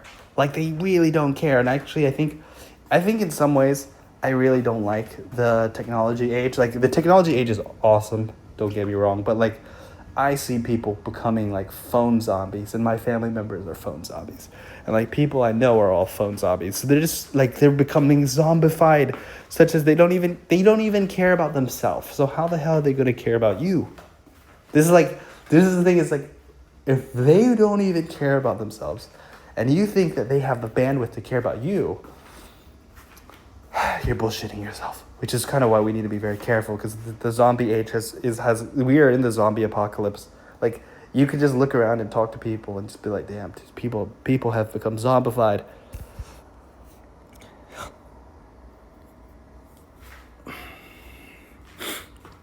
I think that the thing with ESFPs is that they can react and create something in the physical world with things need to be acted on right now in the moment. I think they can handle certain physical high-stress situations with a more level head than most, or make quick decisions that will work for the moment very well, even if their solution may need to be enhanced and improved later for longevity or disregarded later. Not that their solution wasn't needed though. That's like a quick fix. They oftentimes provided solutions and experiences that are very much needed for a specific time in the present. Oh yeah, I like to gather and sift many bits and pieces of information and slowly go deeper. Yeah, I think that's like interesting. It's kind of like ESFP might be that crisis handler situation. Is this the case? I don't know enough ESFPs to know this, but logically we could deduce that, right? Like among the 16 personalities, theoretically, like I would believe that all 16 personalities have a type, have a reason, have a function. So if INFJ is like, let's pretend INFJ is 4 subtypes, NI subtype, FE subtype, every type has different subtypes, right? So if the INFJ has one subtype that's very mystical, well, do we need everyone to be a mystic? Probably not. Like if you had a country full of mystics, they'd be completely dominated by their neighbors. So you think of it as like different countries are in competition with each other. So like not only do you have a group that needs to explore, you also need a group that will protect itself. So you basically, for the longevity of the group, we need to realize that, let's say a country or a nation or an ethnic group, these groups are facing danger from within and danger from outside. And they have desire for short-term needs and long-term needs. So when there's a crisis, like an invasion, not sure what personality types you'd want, but you'd want a mix of personalities. You don't want everyone to be a mystic in an invasion, nor do you want everyone to be like the warrior type. Like you need some people to be like warriors, some people to be like wizards, and some people to be healers, and some people to be like teachers. Like we need different personality types on some level to make the society function. ESFPs, by their understanding, they might not be the best equipped to explore the 3 worlds because they're locked in on the concrete world. But for tasks that specifically require staying in the concrete world, I believe the physical world, ESFPs would be heavily advantaged over the ENFP and the INFJ. In fact, they'd probably be way more advantaged. Like INFJ is probably the most disadvantaged in the physical world of those 3 types. Like being too mystical is like you're not even on the planet. Like you're like your body's here but your mind's not. Like how I struggle to put on my socks. So I'm pretty sure I'm the wrong guy for quite a few tasks that the society requires. And the ENFP's mind is racing between 3 different separate worlds, moving back and forth. Now, that's great for some people to be like that, but we certainly need some people who are going to deal with our enemies.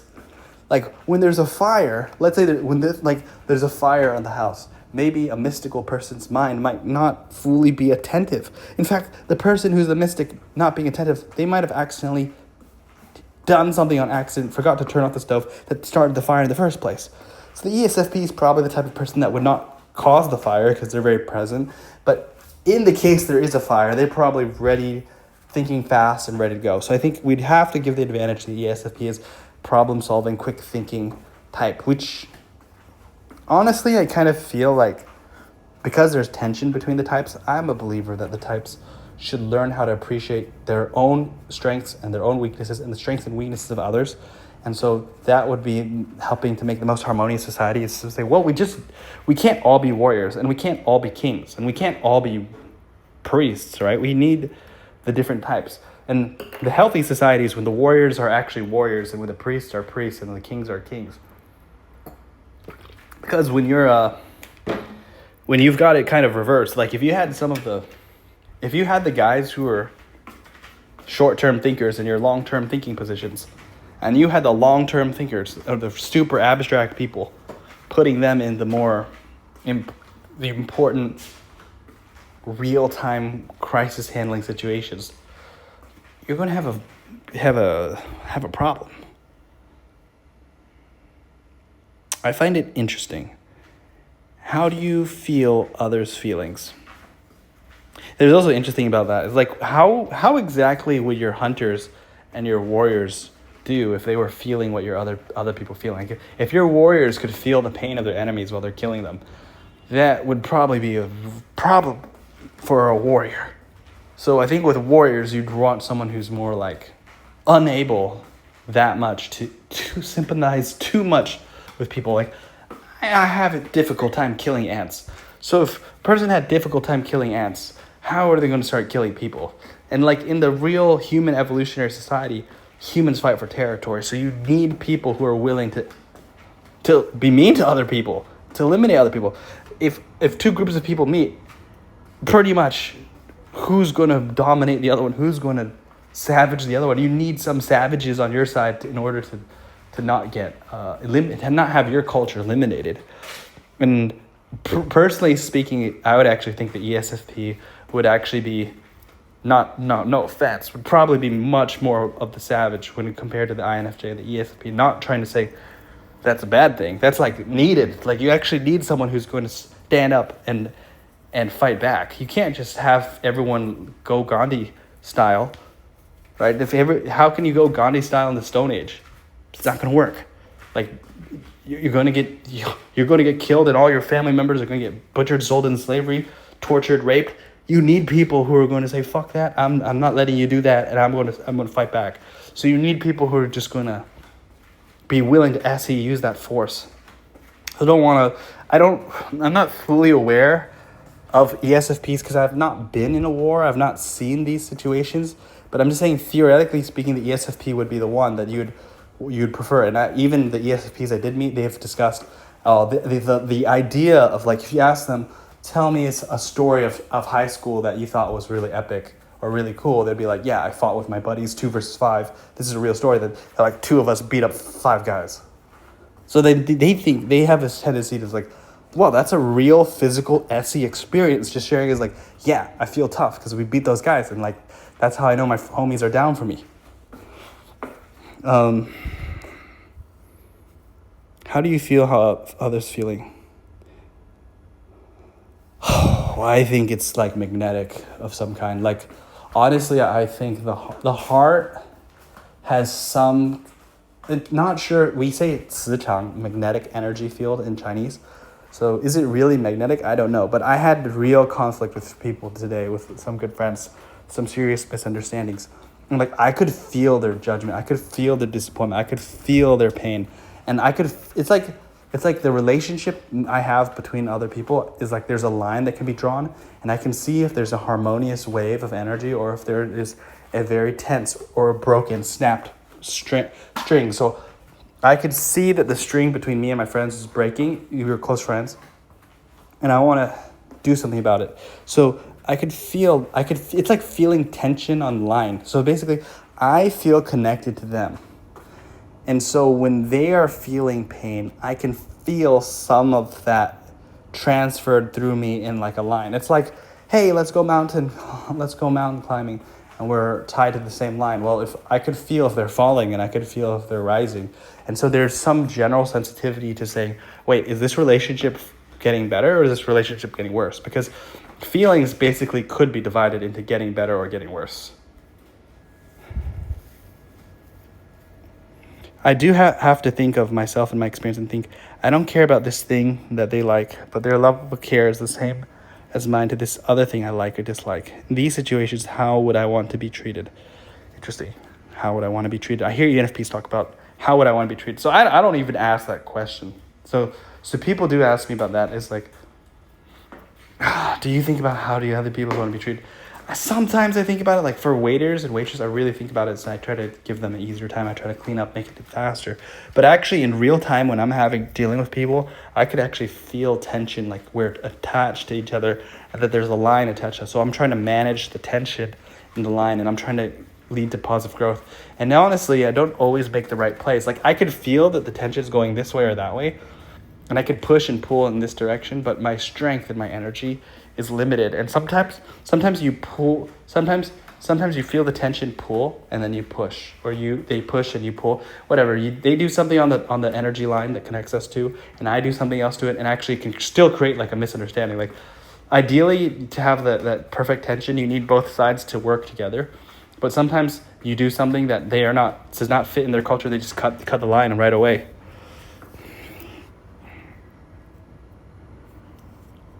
Although until that, it is a default to give people what we would like, or we reflect what others dish out, thinking that is also how they prefer to be dealt with.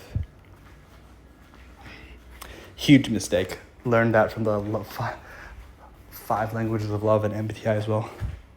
Although usually more when young. I learned quickly people have values and act in a way that is quite hypocritical to how they treat others. Okay, I'm learning that too. I'm basically learning that people have like serious double standards. Like how they want to be treated and how they treat people can be completely different. So it can be a complicated situation where how people wish they were treated, also how they wish they were treated by you and how they wish they were treated by someone else could be very different. So for example, a person might think, I'm not even joking, like let's say there's two girls. There's a pretty girl and there's an ugly girl. And then that person's like, well, if the pretty girl fights with them, they like it. And the ugly girl fights with them, they don't like it. Like standards change, like basically like how they want to be treated may be completely conditional to other things beyond how they want to be treated. There is probably a better way to describe that, but that is the best I have at time. I think because ENFPs have SE as a demon function, they are pretty adverse to pushing up against others and would rather negotiate, delegate, and look for innovative solutions that help everyone to win. In as much as it doesn't cross any moral standings or road over time. There is some interesting questions about any FI in the future because I did have some tension with the ENFP and I feel like I crossed I didn't even cross their FI line, but so basically I thought it's okay to do something that they think it's not okay to do. So their NE is very inclusive, but their FI is not. Like I think FI is not as inclusive as people would like to think. Like so ENFP have the inclusivity of NE, but then the FI can have a strong sense of right and wrong. And in my case, I'm FE user. What I think is okay does not line up with their okay on the FE. So it's okay with their NE, but it's not okay with their FI. And the thing is, I did not even do the thing. I just thought the thing was okay. That was enough for me to trigger the FI alarms and say, whoa, we have a problem. And it could completely negatively impact our relationship. So I think ENFPs are conceptual and they can actually have a damaged relationship on a person simply because values don't align, because the conceptual implications. So even if, let's say I think it's okay to lie, and an ENFP says it's not okay to lie. And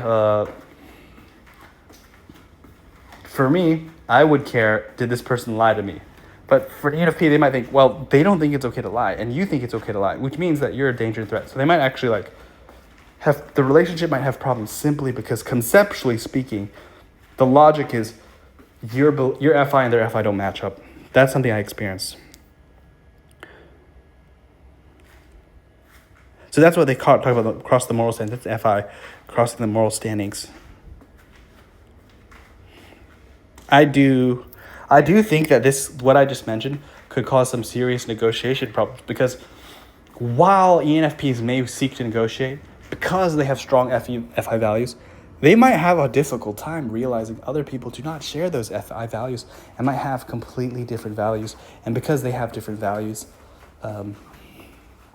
it's going to affect the negotiation process. Like, hey guys, we can negotiate. And then you realize, well, one side has FI is different than your FI. And then suddenly it's like, whoa, you're a bad person. And I want to stay away from you. But actually, they're not bad people. They just have different FIs. Oh, my nose. I could care less about a person's money. I care more about if they uphold their values. That kind of scares me because I definitely got chewed up because someone claimed that I was not upholding my own values. It's funny because it sounds really, really, really funny. I think this is a little controlling. Is my ENFP friend basically believed that I was not upholding my values, despite they do not hold my values. So like, I have my own values, and they do not even know my values that well, but they saw me do something that did not line up with their values, and so they felt triggered because they thought that I was a hypocrite because my values. It's like this. I use this example because it's not exactly the situation, but it's similar.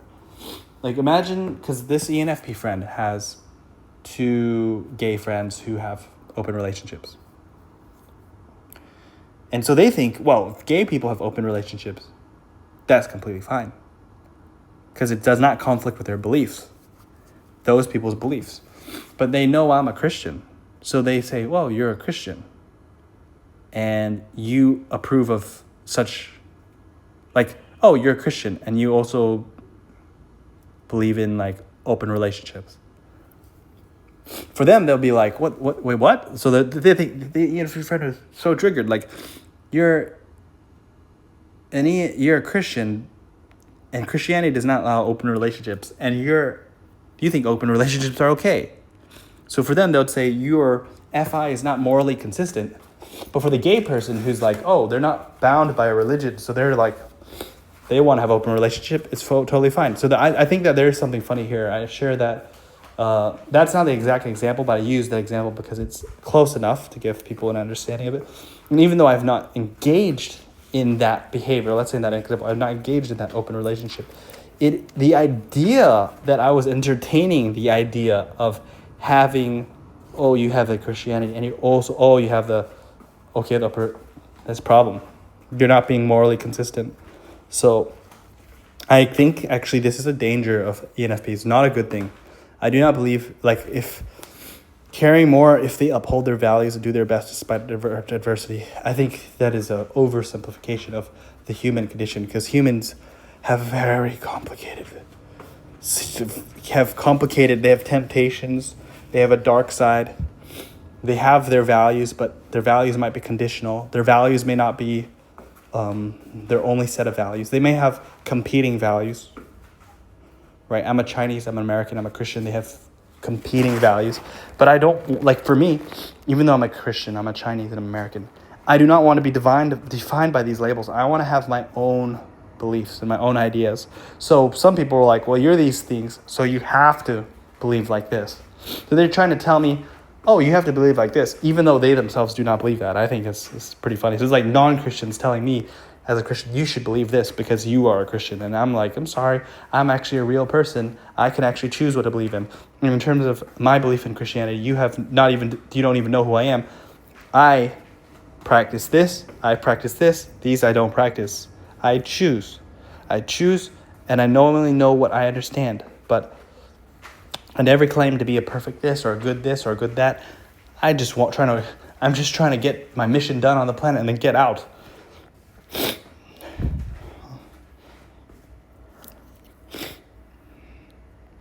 I charge about a person's character. The rest can be figured out later, as long as the person has a good head on their shoulders. I think it's dangerous. I think there's something very dangerous about what I just read, because it reminded me of what it sounds good on paper, but actually, I believe that character and a person's personality are quite different. So I kind of believe typology maps out a person's, how they view the world, but character kind of how they face the challenges in their life. And I think actually humans have that good side and the dark side. And I think both sides need to be loved. And so I think the ENFP is an idealist. In this case, that their FI values, they they're like, I don't care how you look, I don't care how rich you are, but I care that you're morally upright. You know what's hard? Morally upright is a lot harder than having money. Like being rich or being good looking is a lot easier than having moral uprightness. Moral uprightness is, in my mind, primarily fictional, because people have the dark side. So like every person has dark desires. So if someone has the appearance of being a righteous person or being morally consistent or being an upright, good character person, all I can say is that you don't know that person enough. Because a lot of people think that I am, wow, I'm so amazing, like I'm upright, morally. These people just only see the part of me that they can understand, they can see. And it's not that it's fake. Like I actually try to be an upright person in as many situations as I can. I try to treat people who are treated unfairly well. I try to treat people better. Like I try to treat people in a way that I consider good in general. But do I actually treat everybody good all the time? No, I treat people bad. I have betrayed people. I have done bad things. I have sinned against people. And I think that's kind of my belief, is that people in 1 year, 360 days of the year, might have done good things. But on 5 days of the year, they might have been the devil. Like they might have actually, angel and devil were talking on their shoulder and they listened to the devil those 5 days. Are we supposed to say, well, shit, you 5 days, you killed one person on this day. On that day, you stole. And on that day, you committed adultery. On that day, you blasphemed. And then on the 5th day, you were ungrateful. You betrayed your friend.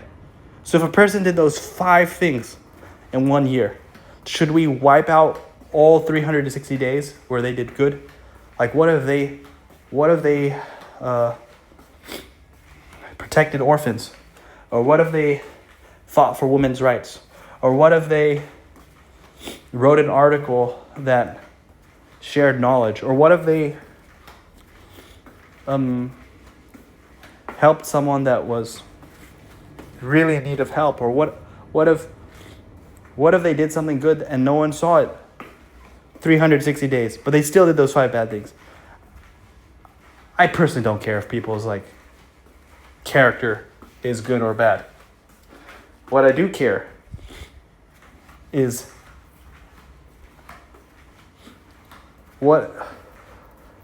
I care to understand their story. I hope that they'd understand my story, and I hope that we'd have 容错率, which means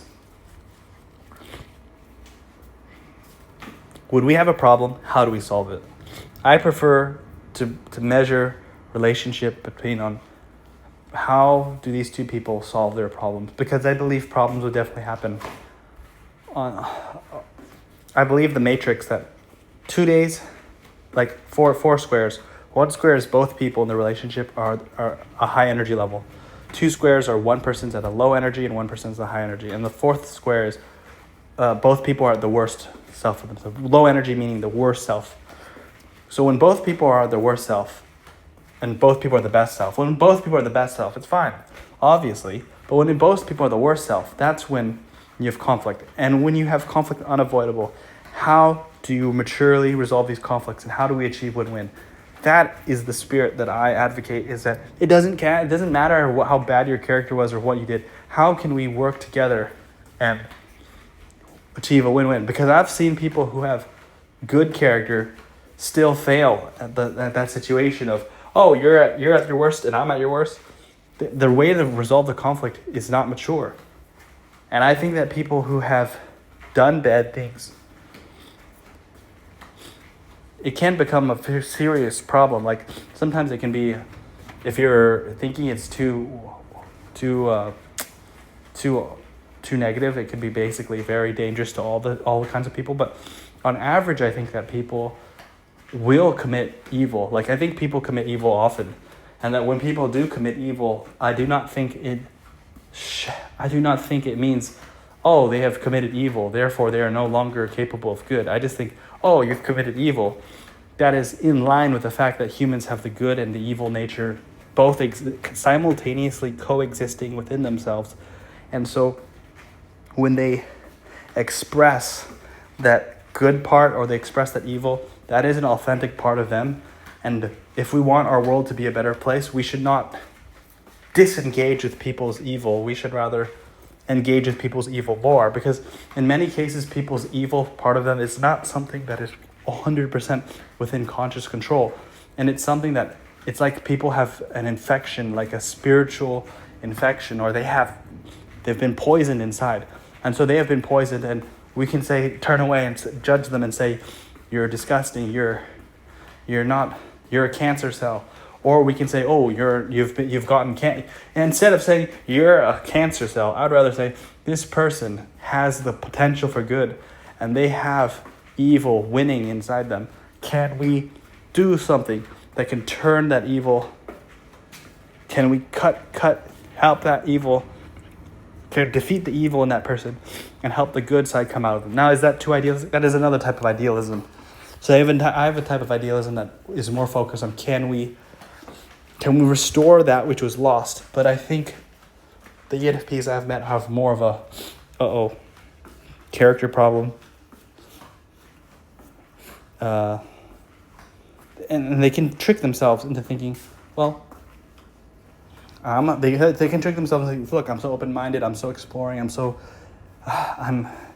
I don't judge people based off appearance or wealth. I just judge based off character. And so if you're characterally inconsistent, then sorry, you're the problem. Obviously, I'm not the problem. This is a situation of self-righteousness, which ENFP could fall in the trap of, because ENFPs have so many great features, so many great aspects. So when they discover those more not so nice, pleasant aspects of other people, they can get a little bit disturbed and feel that feeling of betrayal. Like, you told me you were this kind of person, how could you be that kind of person?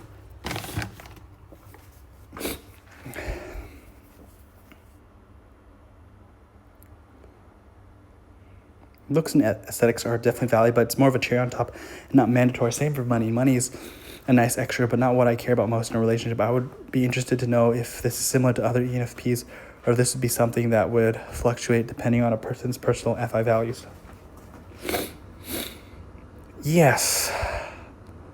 To be honest, because I have had some ENFPs attracted to me before. I feel kind of uncomfortable introducing them. I'm not trying to throw shade on ENFPs. Quite a fan.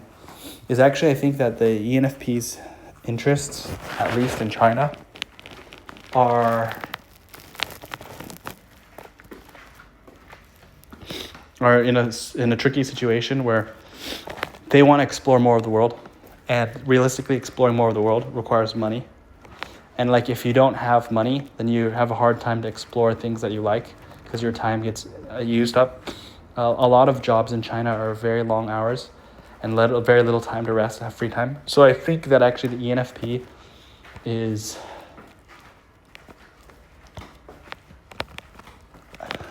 ironically not that interested in money per se, but they're interested in something that kind of requires money to go after. You want the freedom, you want the exploration, you want to look into the things that are more meaningful and interesting in life.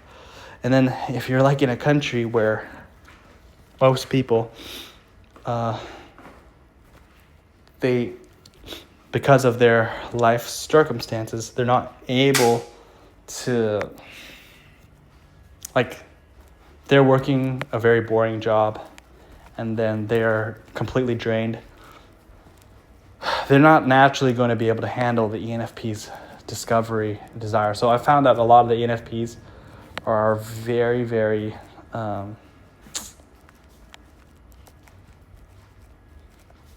oftentimes with people of a wealthier or strong financial background, because without the strong financial base, I think the ENFP may say they're not interested in much, but actually I think the ENFP is actually quite demanding in terms of a romantic relationship. They're not demanding in the sense that they say, oh, you need to be perfect, or oh, you need to do that. I think they could be demanding because what they want is they want to discover the universe and they want someone to do that with them. But realistically, the people who can do that have a strong financial background and a strong education. It's like they have to be intelligent, right? They have to be intelligent enough to explore these unseen worlds. But they also have to have the financial backing to be able to make it possible for the both of them to engage in that kind of maximal exploration.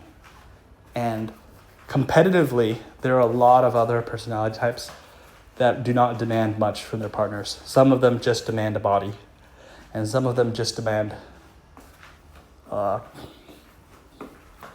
it says demand a body. Like some just demand like literally the sex organs, like literally just to reproduce. Like it's not that all the types are like this, but it's like some people do not actually require people. Some people do not require deep understanding.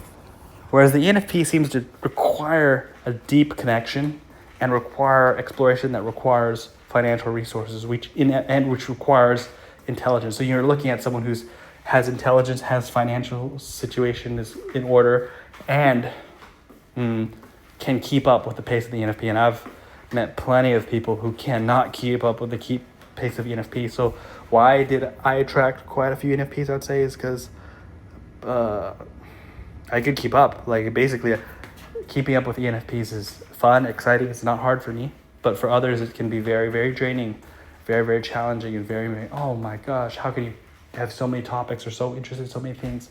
So I do want to warn that, because I do know that Ayni might be shocked that I have this kind of rebuttal.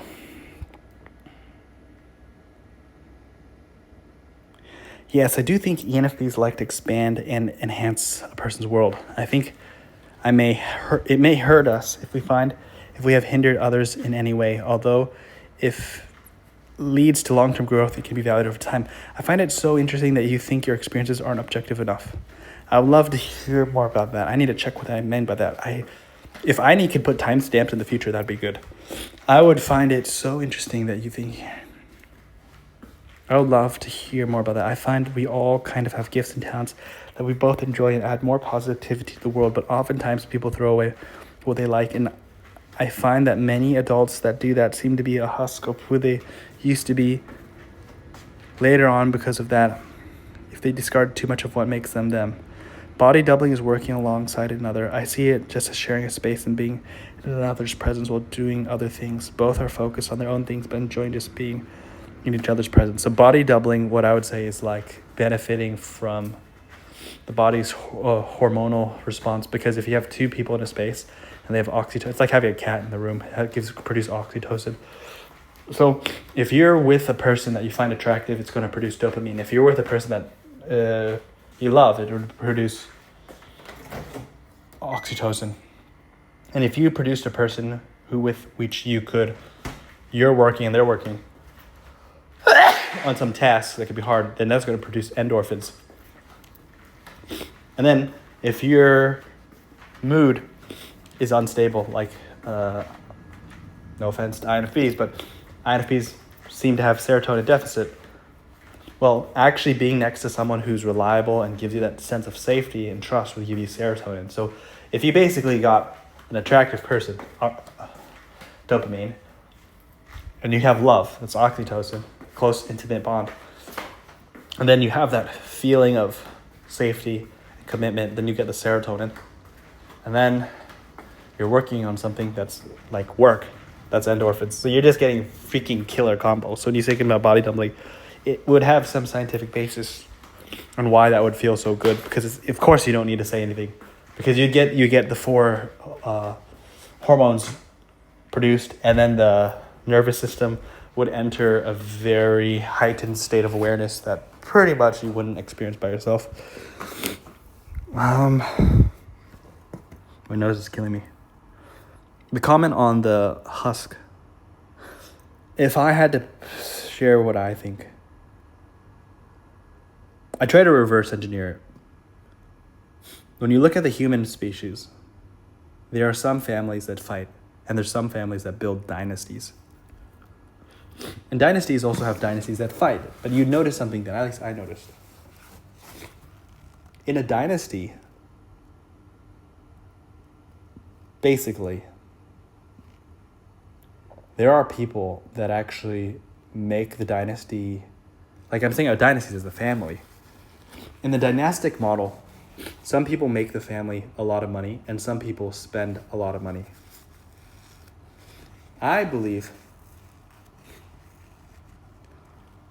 that my belief is one of the reasons why most people will never reach their full potential, is because human beings are not meant to reach their full potential as individuals. They're meant to reach their full potential as a part of something bigger than themselves. So they need to be connected to something bigger than themselves. And they're actually supposed to be, what's actually supposed to happen is that families, in my mind, are supposed to harmonize and work together. Because, and what's ironic, I'm trying to use an example that makes sense, is that I know there's an example, but I can't think of it off the top of my head.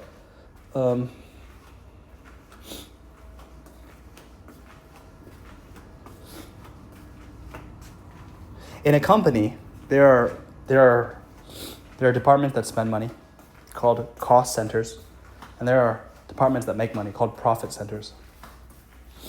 So the reason they're called profit centers is because they make profit. The ones that are cost centers is because they actually cost money to run, so they're actually making negative money. Like human resources is losing money, more money than making money. So what's kind of scary, and I think this is my belief, is that a healthy family should actually have cost centers and profit centers. It should actually have people that generate money and then have people who lose money. Not because they're trying to spend money on themselves, but they're trying to spend that money doing things like investing in the long-term benefit of that family. Because basically, when people work together, the things they can achieve is much greater than if they work alone. Generally, if they work together, united in purpose, and they allow each other's strengths to maximize. A lot of people will say, well, a lot of people worked individually and did really well.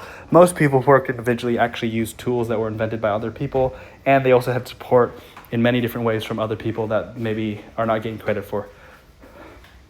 So the thing is, I think that for a family to really be successful, or individual to be very successful, they should be plugged into something bigger than themselves. And the family is the natural unit. And the family should actually divide into profit centers and cost centers. And profit centers should help generate, because some people's personalities are specifically good at generating money, and some people's are not actually that good at making money. And the people with personalities that are not that good at making money, they usually bring other good things in the form of long-term benefits or making the environment more healthy. I'm not trying to flame on INFPs because I just watched INFP Corner a lot. So my understanding is INFP is actually one of the personality types that's having one of the worst adjustments to the work environment versus like a ESTJ. ISTJ is like champion at the work environment in today's office 9 to 5. My thinking is, why is so many people turning into husks in themselves? Actually, because most people's families are pretty dysfunctional. So like, if people's families are dysfunctional and they have an individualistic mindset, it's like, you have to make money, you have to make money, you have to make money. It's pretty much the same thing as telling HR, you have to make money. Like, how the hell is HR going to make money? HR, the department's not even made for making money. Or you're telling accounting, you have to make money. Accounting's job is not to make money. Like, there's a reason why there's a department called sales and there's a department called research and development. So if you tell research and development, you have to make money. How is research and development going to do R&D when you have to make money? So ironically, I think ENFPs as explorer types can be stuck in a weird position. I've seen some ENFPs do okay. But the thing is, like, for people to really reach their highest potential, I think actually they're supposed to be building a family that supports people's long-term development. So it's like how a dynasty would work is how can we use our energy as a family and get everyone, how can we get ourselves in a better position? How do we work together? And some people who are really good at making money do the profit center. And then some people who are not that good at making money, it's okay to be not good at making money. Use the gifts for the glory of the family, or to strengthen the family, or strengthen the tribe in different ways. I don't believe that people's personalities are not inherently selfish. Like, I think that most people are inherently caring about their own people, whoever that is, whoever they feels their people, whether it's their own family or their own kids or they have desire to help their own people. But we are putting a weird standard on people that basically says everyone has to be financially independent. Everyone has to fit in the 9-to-5 work model. Everyone has to do well on this standardized testing exam, which is very different from how I would approach it. I would basically be like, okay, look, everyone has a different personality. Everyone's strong and weak in different areas. Let everyone focus on the goal. We are going to make our family great, or we're going to make our team great. And we're going to find a way to help everyone succeed in our team, in our family. Our family has some people who are really good at making money. Some people are really good at making art. Some people are really good at talking. Some people are really good at writing. So why the hell would you make someone who's really good at writing and not good at making money try to go make money? That person wouldn't even make that much money if they try to go make money. And then if someone else who's like if someone's really, really good at cooking and they're not good at making money, and you're like, okay, you have to go make money, then they're also not going to make that much money. So the thing is everyone's getting pushed, and like everyone has to be good at making money, but not everyone's actually good at making money. So like actually people are saying, look, not everyone's actually good at make money. Let everyone just develop what they're good at, explore a little bit, and we all work together as a team and as a family. I promise you, if the guy who's in the family who's actually good at making money got the support of like there's like let's pretend there's, and when I say family, I'm not just saying like the what is it called? The nuclear family. It's not just the 4 family. It's like the extended family too. Like, because like when you group as the extended family, you got power there. Like if you have a strong extended family, let's pretend you've got 5 families, 4 people each, 20 people, right? If you have 20 people in those families, and even 4 of them were good at making money, and if those 4 people who were good at making money worked together, they would probably make way more money than if they made it individually. So like if you had 4 people among 20 people, 4 people good at making money, they work together to make money. That leaves you 16 other people who do not need to worry about making money, and they can find other ways to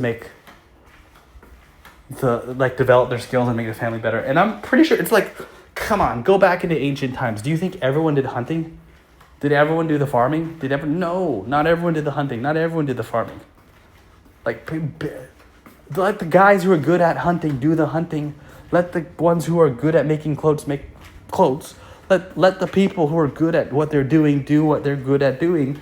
And I think that people have fallen under some illusion. Like somehow, how did we go from the Stone Age where some people were good at hunting and some people were good at this? Suddenly everyone has to be good at making money when not everyone has that skill. And even it's really scary. It's like, look, the work environment, the work conditions and time conditions, humans were not evolved for the time condition, work conditions that people are finding themselves. It's completely unnatural. And the one thing I would like to point out is I do not believe working 9 to 5 in an office is what humans were meant to do, because from 9 to 5 is like nature is the most beautiful time. Like if you just go out and start exploring, 9 to 5 is like daytime. So if you worked inside with artificial light from 9 to 5, and then you came out when the sun starts to set or it's already set, you've basically missed most of the day. And you're missing your vitamin D. You're missing so much things. So the thing is, like, we're just living in a completely artificial, unnatural, factorized kind of society, which basically says, I don't care what personality you are. I don't care if you're good at making money or bad at making money. We're going to put you as a cog in the machine, and you're going to output something, and yet voila.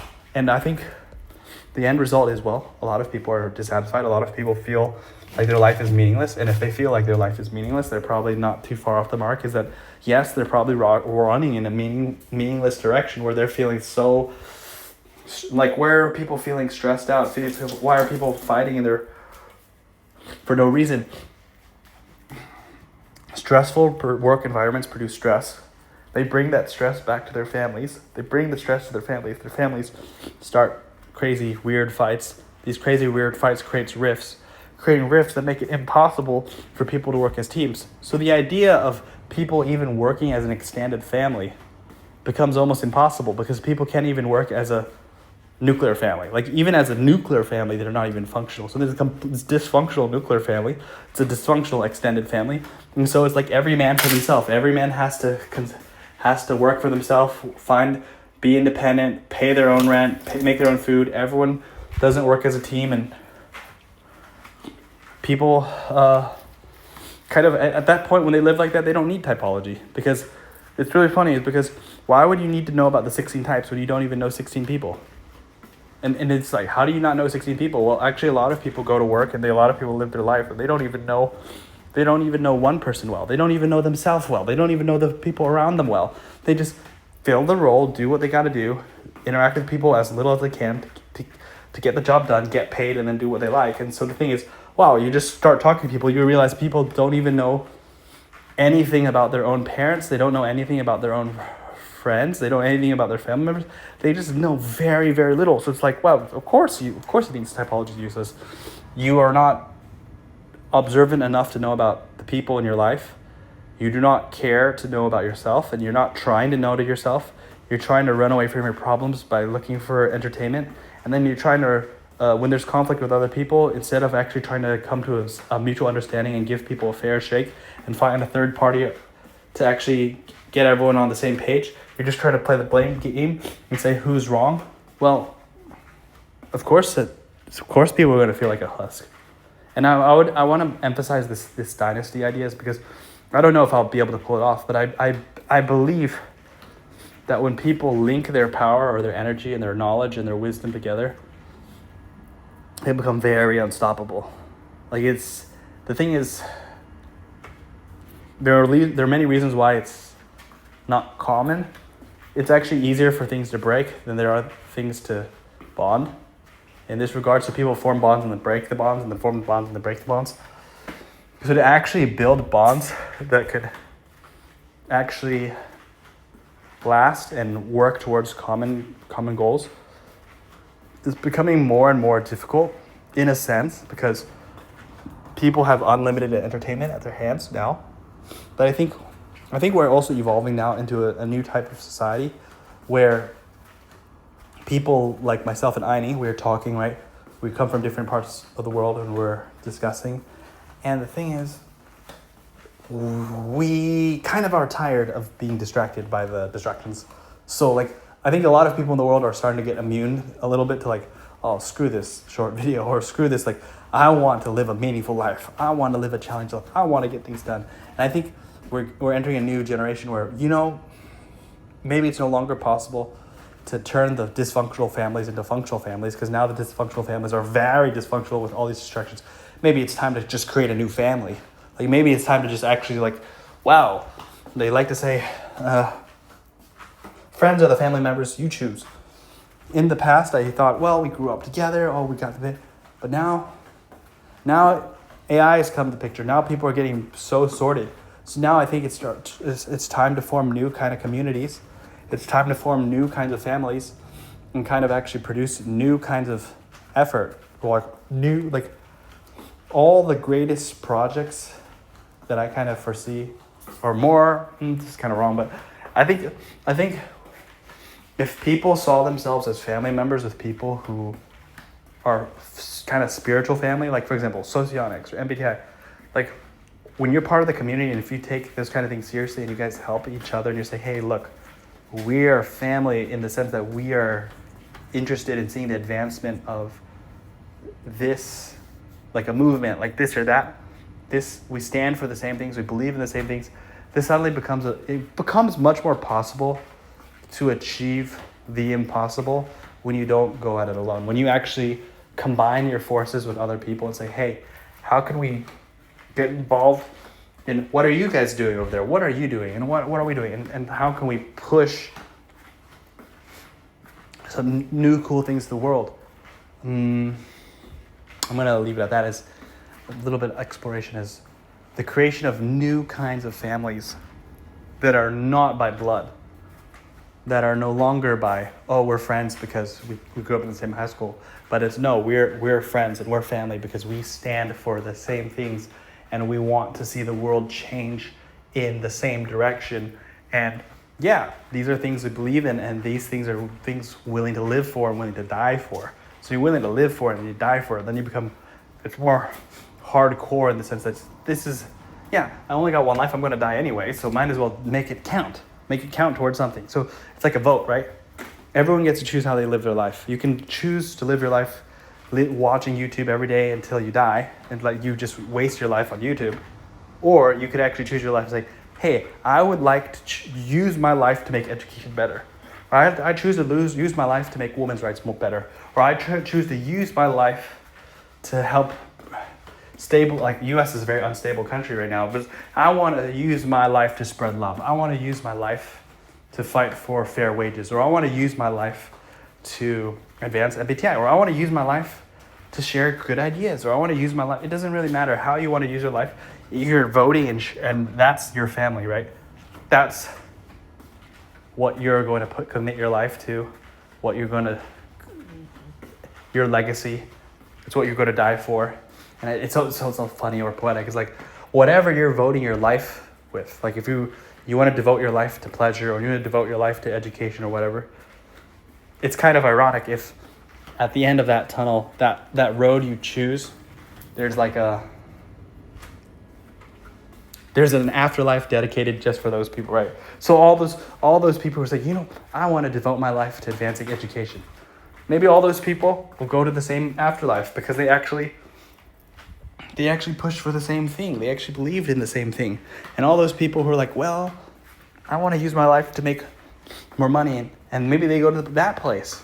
I know it's a little bit more of a thought experiment, but I think that's what it's kind of like a family. It's like, it's not a family by where we're from. It's a family of the destination we choose, where we're going, where we're headed. That's my pack. That's my wolf pack. Not to go it alone like a lone wolf, but to go together and say, hey, that's what I'm pushing for. So I hope you guys enjoyed this video. It got kind of deep. I talked a little about a lot of personal topics. In the past, I was thinking about how much personal topics I want to give, and I came to the conclusion that, view count doesn't matter. Pretty much came to the conclusion that if I lived for view counts, then I wouldn't be able to make any of the videos. Like most of the videos I want to make, I couldn't make. So I kind of want to explore unexplored topics and just make videos and just record my life. And I think what's more important is to just leave my real thoughts and express myself and connect with people on an authentic level. So people like Ayni, I super appreciate. I hope that people, if you write a comment on my videos, if you've watched my videos, please comment, share. It could be very short. You don't need to be as long as Ayni. I will try to make a video to respond to your guys' comments, especially right now our viewer count is low, right? So this is a chance for you to get in and create a conversation. Sorry, my nose is killing me.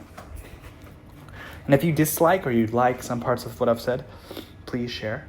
Thank you. Bye-bye.